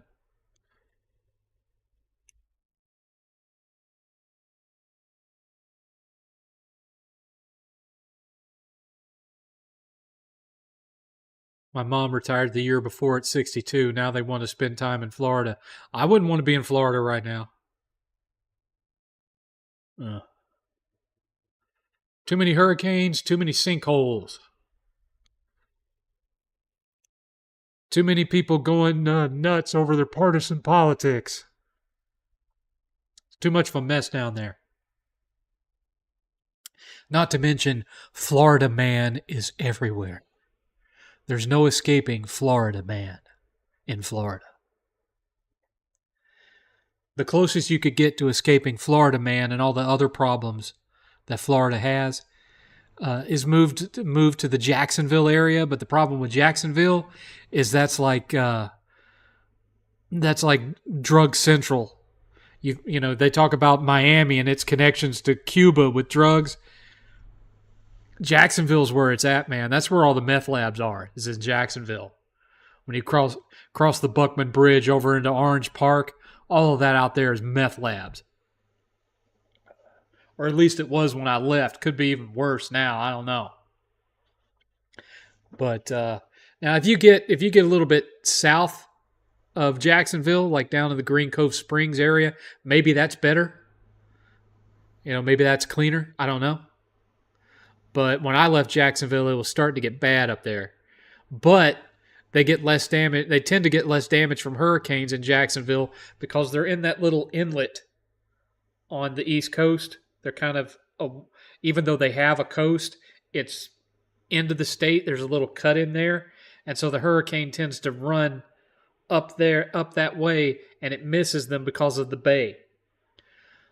Now, if a hurricane comes from the west and then cuts northeast across the state, then yeah, Jacksonville will get it bad. But when I lived in Jacksonville, you know, we never got it all that bad from hurricanes. In fact, I can't even remember a time living in Jacksonville where we even lost power.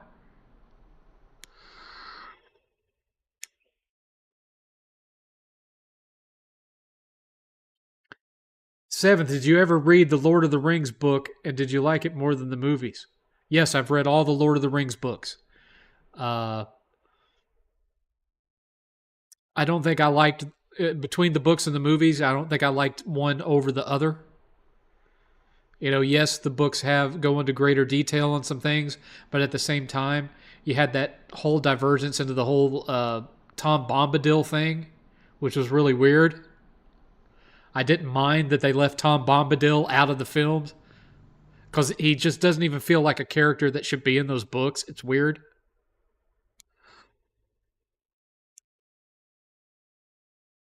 Yeah, high five for life. No, thank you, sir. I will stay in Texas. I would move back to Tennessee before I'd move to California. And Tennessee's starting to get expensive too, and they have more tornadoes now. But I would move back to Tennessee before I'd move to California. Who's the Florida man? He is every man. He is every man. You never know which man in Florida will be Florida man. That's what makes it terrifying.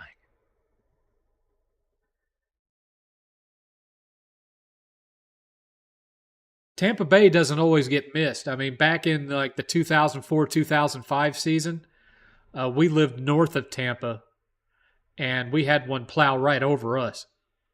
But luckily, the main gist of it missed us by just a little bit, so we got some of the outer lying stuff. It didn't damage anything, but it knocked our power out, ruined all the water in the pool. We had to drain we had an above ground pool, and we had to drain it and fill it back up again.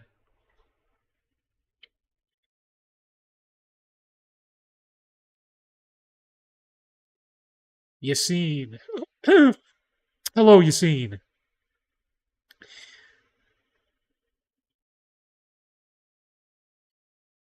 What are your thoughts on the I don't give crap about Kendrick versus Drake. I'm not. I'm not in that scene. I have Cuban friends in Miami. All I'll say is they love cigars and they think Castro's a yeah.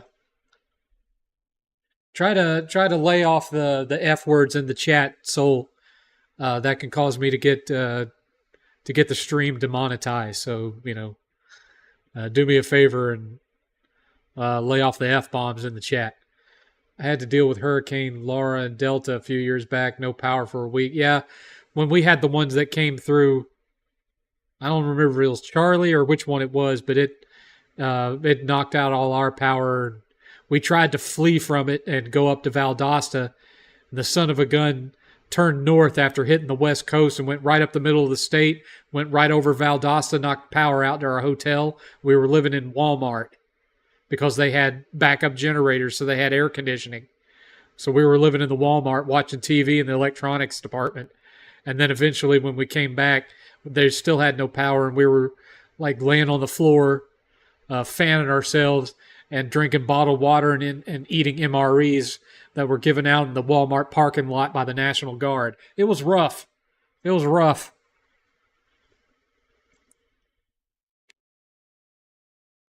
Thoughts on Nevada? Never been there.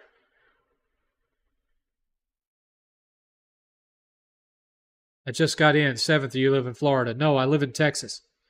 7th, are you aware of any games that went through censorship due to containing religious imagery or connotations? Xenogears had a whole religious subplot that was removed from the game in the US version. Because they were afraid that Americans would consider it sacrilegious. There's lots of examples of that where the Japanese version would have crosses and stuff, or they would have the Catholic Church and they'd change it to some generic church in the US version. Or instead of a cross on the building, it'd have like a heart. Lots of examples of that. Which do you prefer, PS3 or PS2? Honestly, PS2. PS2. I just loved the PS2. And I liked PS3. You guys know I did. But I liked my PS2 just a little bit better. We're down to our last 20 minutes, folks. 20 minutes. I just hope Californians moving away don't F up Arizona so I can hopefully move there one day. Ohio is hot and humid. It gets 2 feet of snow. Yeah, I would never live in Ohio. Not because of the snow or anything, but because El Presidor lives there. I kid. I'm just kidding. If you're watching Prez, I'm just kidding. Let's see here. 7th in the 90s. Did you ever see Are You Afraid of... I was already I was in high school. I wasn't watching Are You Afraid of the Dark, man, in the 90s. I graduated in 93. Okay? The closest thing to kids stuff that I was watching in 93 was Batman the Animated Series. I wasn't watching Are You Afraid of the Dark? Maybe Tales from the Crypt and reruns of Tales from the Dark Side and stuff like that. Reruns of Freddy's Nightmares. But no, not Are You Afraid of the Dark? And I never read a Goosebumps book. Remember, I'm almost 50. I never played a Pokemon game either because I was already an adult when Pokemon came out. The only reason that I even know about Ultimate Muscle is because when 8th was a baby, on Saturday mornings, I'd sit in the nursery and feed him a bottle, and there was nothing on that I could watch that wouldn't disturb him because of, I watch action and sci-fi movies with lots of screams and explosions and stuff. And so I would turn it down a little bit and I would watch the Fox Box on Saturday mornings. And one of the shows that would come on was Ultimate Muscle. That's the only reason I even know about that show. That and Fighting Food-Ons, but I hated fighting Food-Ons. Fly Lisa, fly Lisa, fly Lisa. I hated that show. Hated it.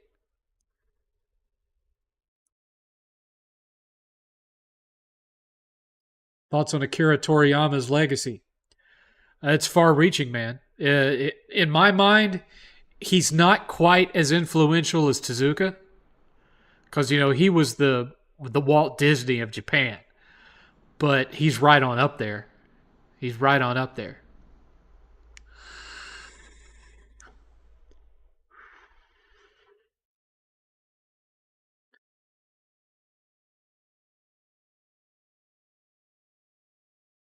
I lived in Florida for 10 years. Lil V 772. I lived there for 10 years. Almost 10 years. I lived there from 1998 to 2007. So almost 10 years, like 9.5 years. and uh, I enjoyed my time there, but things were a lot harder for me there due to the cost of living and various other factors than other places that I've lived. I've lived in Tennessee, Florida, Georgia, North Carolina, and Texas. Those are the 5 states that I've lived in. And out of all of them, I would say so far, Texas has been my favorite one. I did love living in Florida, but I didn't have near as much money to enjoy my life in Florida as I have in Texas. It's just more affordable to live here, man. And the area that I live in, you don't worry so much about hurricanes. In Florida, just about anywhere you live, you're going to worry about hurricanes. In Texas, it's mainly the coast. Do have to worry about tornadoes, but I've been here 7 years, hasn't been a problem so far. Uh, and everything's just cheaper, and you don't have to worry about sinkholes. Crime doesn't seem to be as bad, at least not in the areas of Texas that I have lived.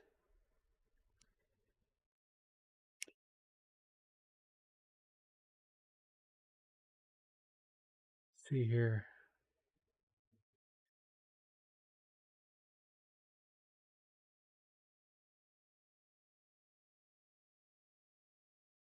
El Presidor is the cat man now. He has a house filled with cats. Yeah, he loves his cats.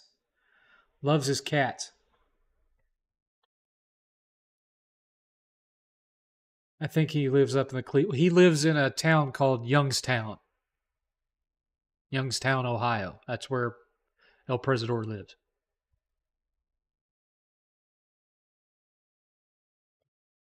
I'm thinking of taking El Presidor's rental lease for his basement. He said, all the spiders I can eat. Sounds like he might be having a hard time getting work up there, if that's the case. I know he used to be a construction contractor. I have no idea what he's doing now. He's a little older than me. He's well into his 50s. I think he's like 54, 55, somewhere around in there. 7th, do you have a soft spot for the later Nightmare on Elm Streets after 3? Not really. After everything after 3 are the ones that I like the least because they just started to get too stupid.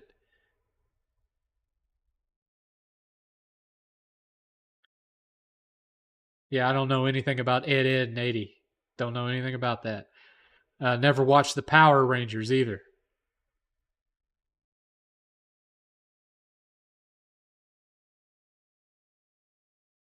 Is PSVR 2 a flop? Well, it's not a resounding hit. I mean, there hasn't been. I couldn't tell you the last time anything exclusive came out for it. I mean, it's getting a ton of games, but it's all games that you could be playing on PC VR.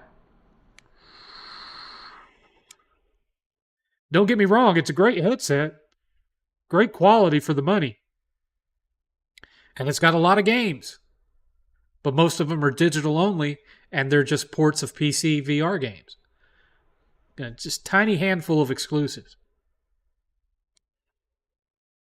I don't even know why they brought it out, really. They brought it out and then they're not supporting it. Kind of like what they did with the Move. What country would you choose to move to if you ever had to leave the U.S.? Norway. I would move to Norway.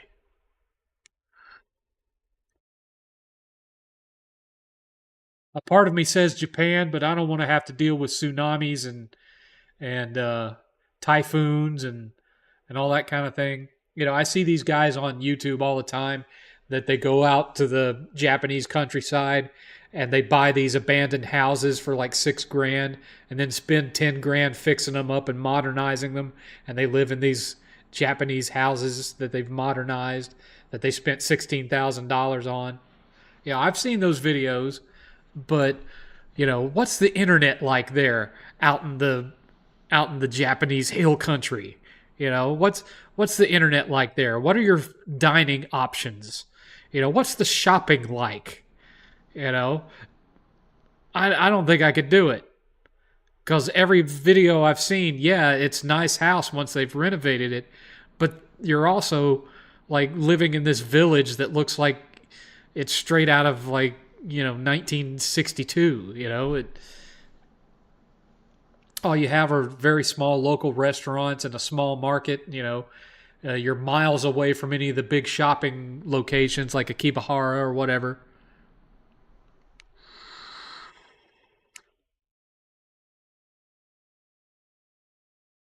I couldn't do it, no matter how cheap it was. I couldn't do it. So if I had to move out of the country, I'd move to Norway. Yes, it's colder. Yes, it's rainier. But they have a very active metal scene. They have a very active punk scene there. Uh, and I just like Norway. I've always had an interest in it.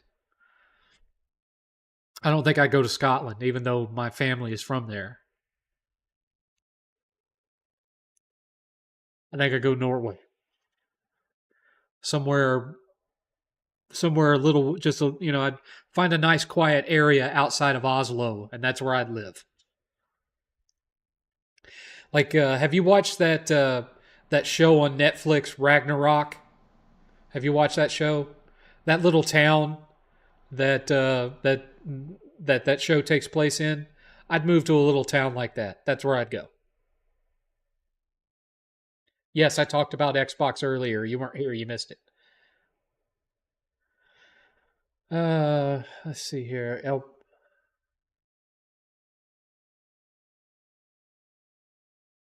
Thoughts on the Fallout Amazon series? I enjoyed it. I liked it. I had a fun time with it.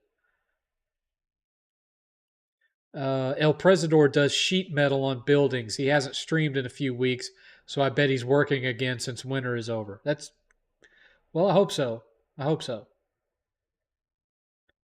I don't like. I haven't talked to him in years, but I don't like the idea of him being alone with his thoughts, not working uh, in that house that he has. I want him out and about doing stuff, keeping active, keeping himself occupied. El Presidor being alone by himself with his thoughts for too long is not good for anybody, least of all him. Seventh, I know that you weren't too old for this, but while you did speak of Showbiz Pizza, did you ever see the Rock of? Oh, of course, I saw the Rock of Fire explosion many, many times. Back when Showbiz was good, before it became Chuck E. Cheese and went to crap. Saw Rock of Fire several times. Are you skeptical about the Happy Gilmore sequel? Absolutely, absolutely. I mean, I've liked some of the movies that Sandler has made for Netflix. Like I know other people hate it. I love Hubie Halloween. I love that movie. It's now become a staple of my Halloween season. I watch Hubie Halloween every Halloween night now since it came out. I love it. But I think the ship has sailed when it comes to Happy Gilmore.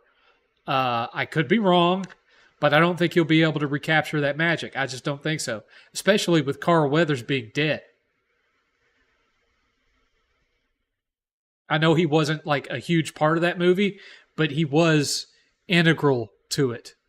And without him being in it, I just don't know. I don't know.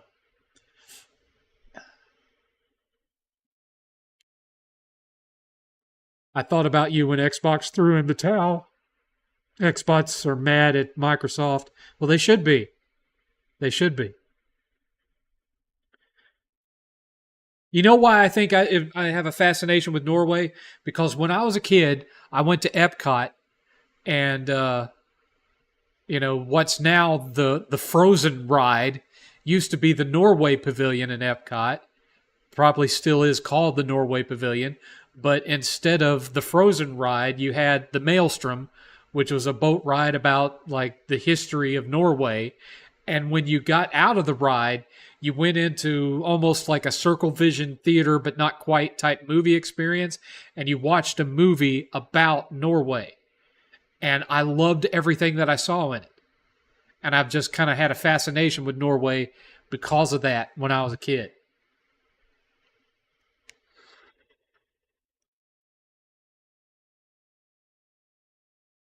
Norway runs on electric and natural gas. I'm not a fan of natural gas, but electric is fine. Not electric cars, though.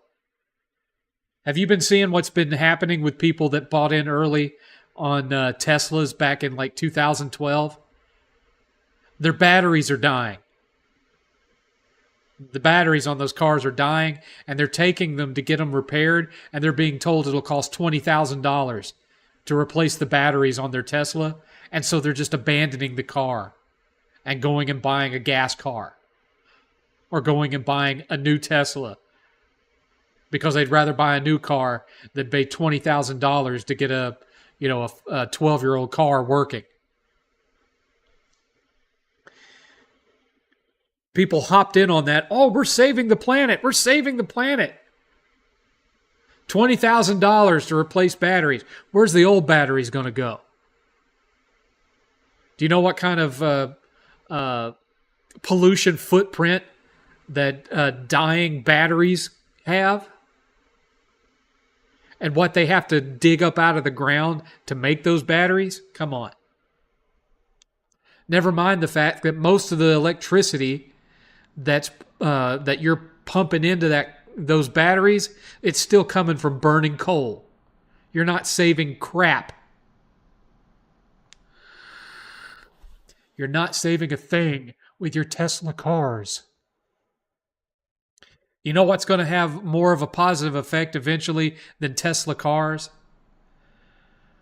The plants that they're building up in like Norway and other places that are basically giant vacuums. They're like, they're going to be as big as like the CERN super collider. They've already got one up there. And what they do is they suck oxygen into the plant and then remove all the carbon out of the air and pump it back out. And the carbon gets buried deep underground and turned into stone. And eventually they're going to have those all over the planet sucking the pollution out of the air. That will help with the pollution and the carbon in the air and all that. Your Tesla is not going to do a thing. Not until they eliminate coal plants. And even then, you're still going to have to deal with the pollution of replacing your $20,000 batteries every 10 years. Unreal.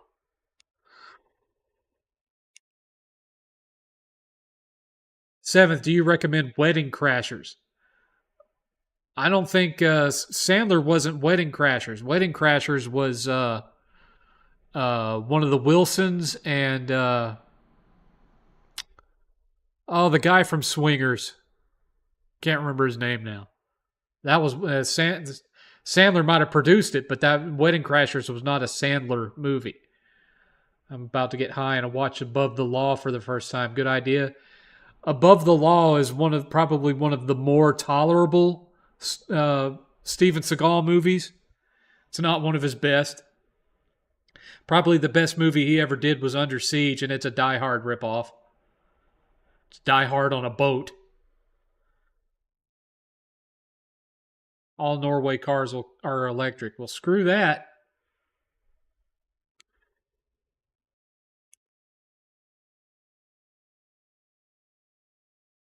The Wedding Singer. Yeah, The Wedding Singer. That's another one that I don't think would do well as far as a sequel goes. The moment has passed.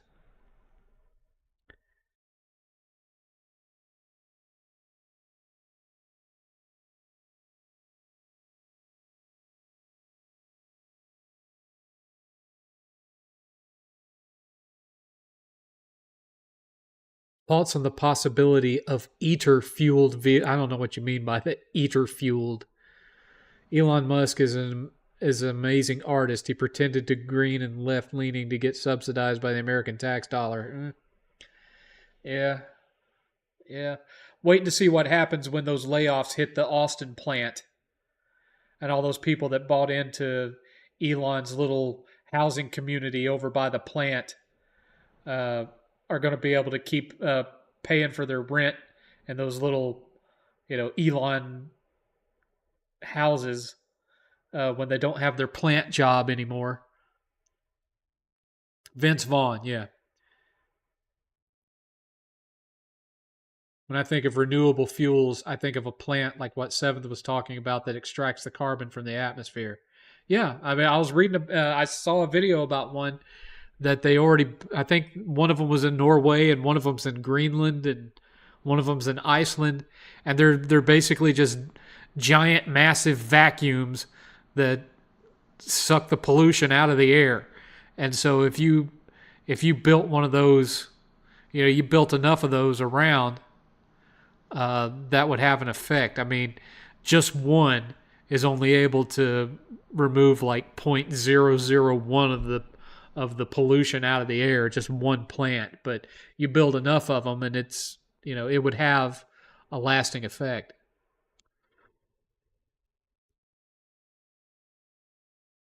I only like the first Under Siege. The second one that takes place on a train sucks. I don't like that one, but I like the first one. Seventh, one of my favorite Sandler films has to be 51st Dates. Actually does a good job of being heartwarming. I like pretty much any movie that Sandler and Drew Barrymore have done together as far as romantic comedies go. That's the closest to liking romantic comedies that I've gotten are the movies that he made with Drew Barrymore. I liked the one that he did, Blended. I liked Blended, where they went on an African vacation together. That one was funny.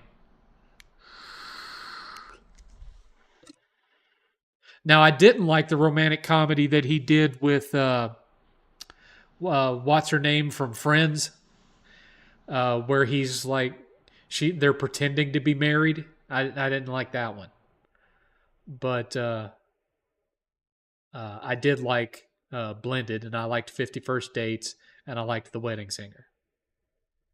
I wish him and Sandler. I wish Sandler and Barrymore would do another movie together.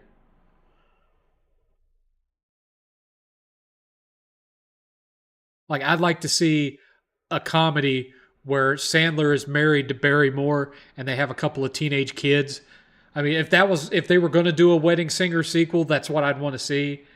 Is them, living as a married couple with a couple of teenage kids, and he's still trying to pay the bills, doing the Wedding Singer gig because maybe his brief foray into mainstream music didn't work out the way he wanted. Blah blah blah.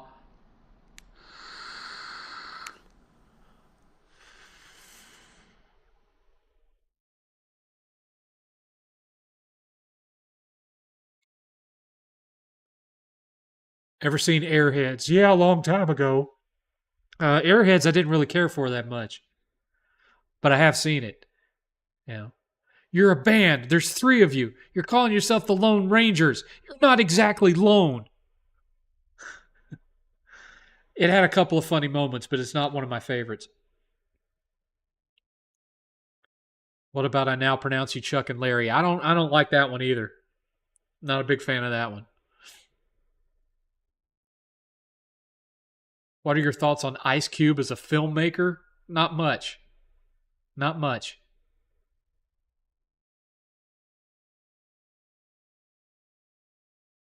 Don't get me wrong. I like the Friday movies. That's about it. I liked Boys in the Hood. He was in that, right? I want to say he was. Boys in the Hood. I liked it.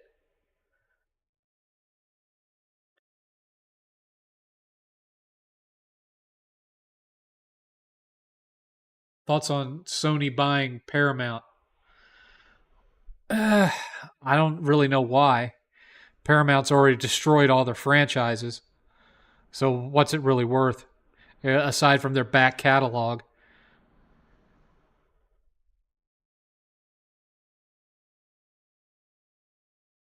With Brother Natural, there's a video you can watch on YouTube about a guy who uh, built a car engine that runs on tap water. That mysteriously has never shown up anywhere either. but we have enough proof to know that it existed. What's the last movie you regret watching?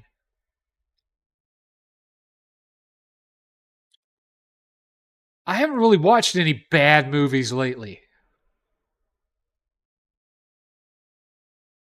I haven't really watched any bad movies lately. I haven't been going to movies that much either for obvious reasons, but uh, off the top of my head, I can't think of anything that I've gone to see and been like, well, I wish I'd waited for home video on that.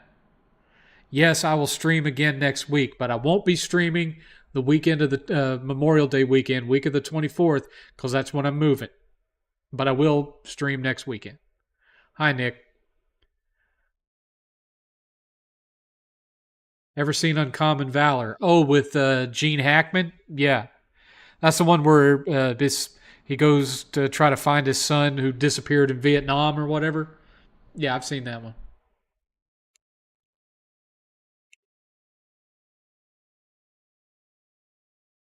Is Blink 182 the most influential punk band of all time? No, because a lot of their influence came from the Descendants. They're not they don't really have that original of a sound. And if you want to, and when it comes to pop punk, uh, yeah, they had a lot of big hits because they hit at just the right time. You know, Green Day opened the door and they stepped through it. But as far as like originality in their sound, it was original in that they basically had two different lead singers. That was cool. That was unique. But as far as the overall style of their music and everything, they owe a lot to Descendants, and their lead singer will tell you so and has said so in documentaries and interviews. Thoughts on UFOs? Don't really think much of them, to be honest with you. No, I did not like Are We There Yet? Did I watch the new Ghostbusters? Yes, I did.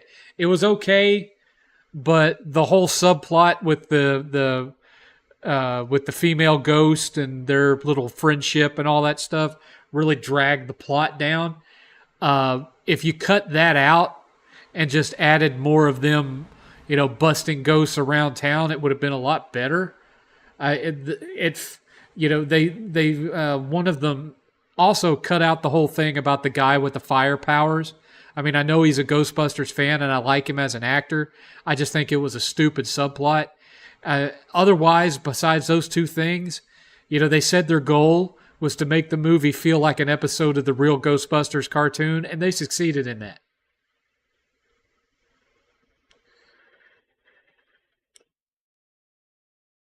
I liked the Roadhouse remake. I actually think the original Roadhouse is a movie that hasn't aged very well. And I was fine with the Roadhouse remake. I think some of the CGI they used in the fights was a little much. But just as far as the acting and whatnot, I had fun with it. It was a good time. It aside from the CG and the fight scenes, it felt like something that would have come out in the 80s. I'm moving a little bit more north in Texas. Yeah, I might go see Beetlejuice. I might go see it.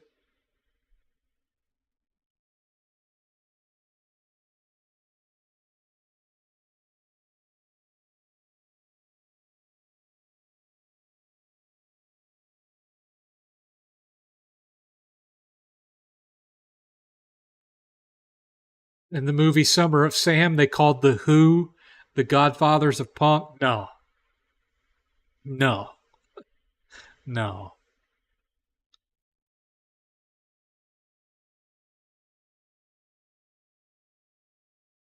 Do you like Oasis? No. I watched a classic 90s movie a few weeks ago called Airborne with Jack Black. I don't think I've seen that one. I always figured it was the Ramones or the Clash who were the greatest influence on punk rock.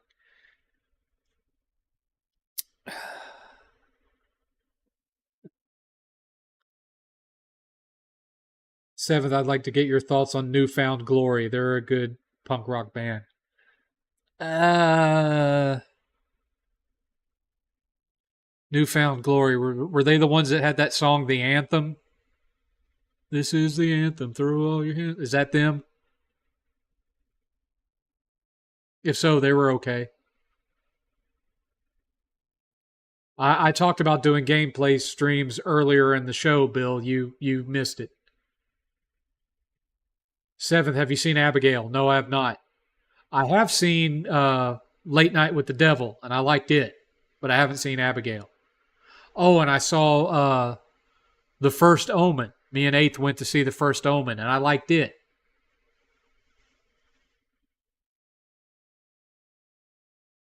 Do you like the Dead Alive movie? Uh, Peter Jackson's horror comedy? Yeah, it's fun. Are you going to see Lori? No. In the remake, it was supposed to be the PLA as the main invading forces, but then they changed it to North Korea. Yeah. Dead or Alive? No, I didn't watch the Dead or Alive movie.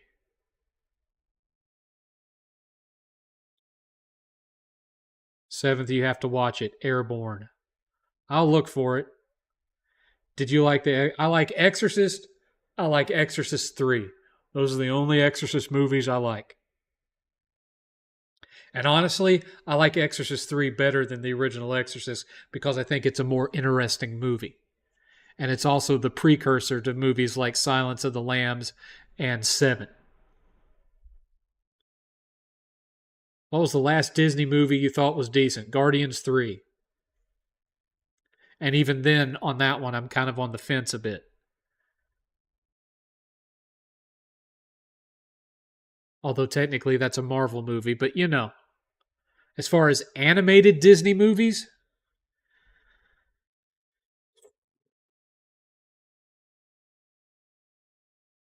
I think the closest I got to liking anything that they've made recently was probably Big Hero 6, and even then I only liked pieces of it.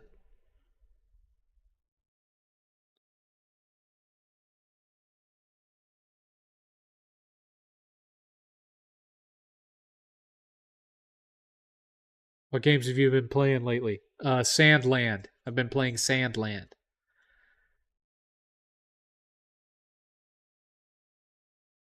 Anyway, it is 9 o'clock. We have been on for 3 hours. Thanks again to JV and High Five for Life for their donations. Appreciate you. Appreciate you. But this is where I'm going to have to end things. And I'm glad I was able to come back. And we're going to try to get back into the schedule of things once I get in the new house and get all my equipment set up and everything. I have some ideas for some new videos that I actually want to do. And we will pick things up from there. But until then, I will see you here next week. Same seventh time. Same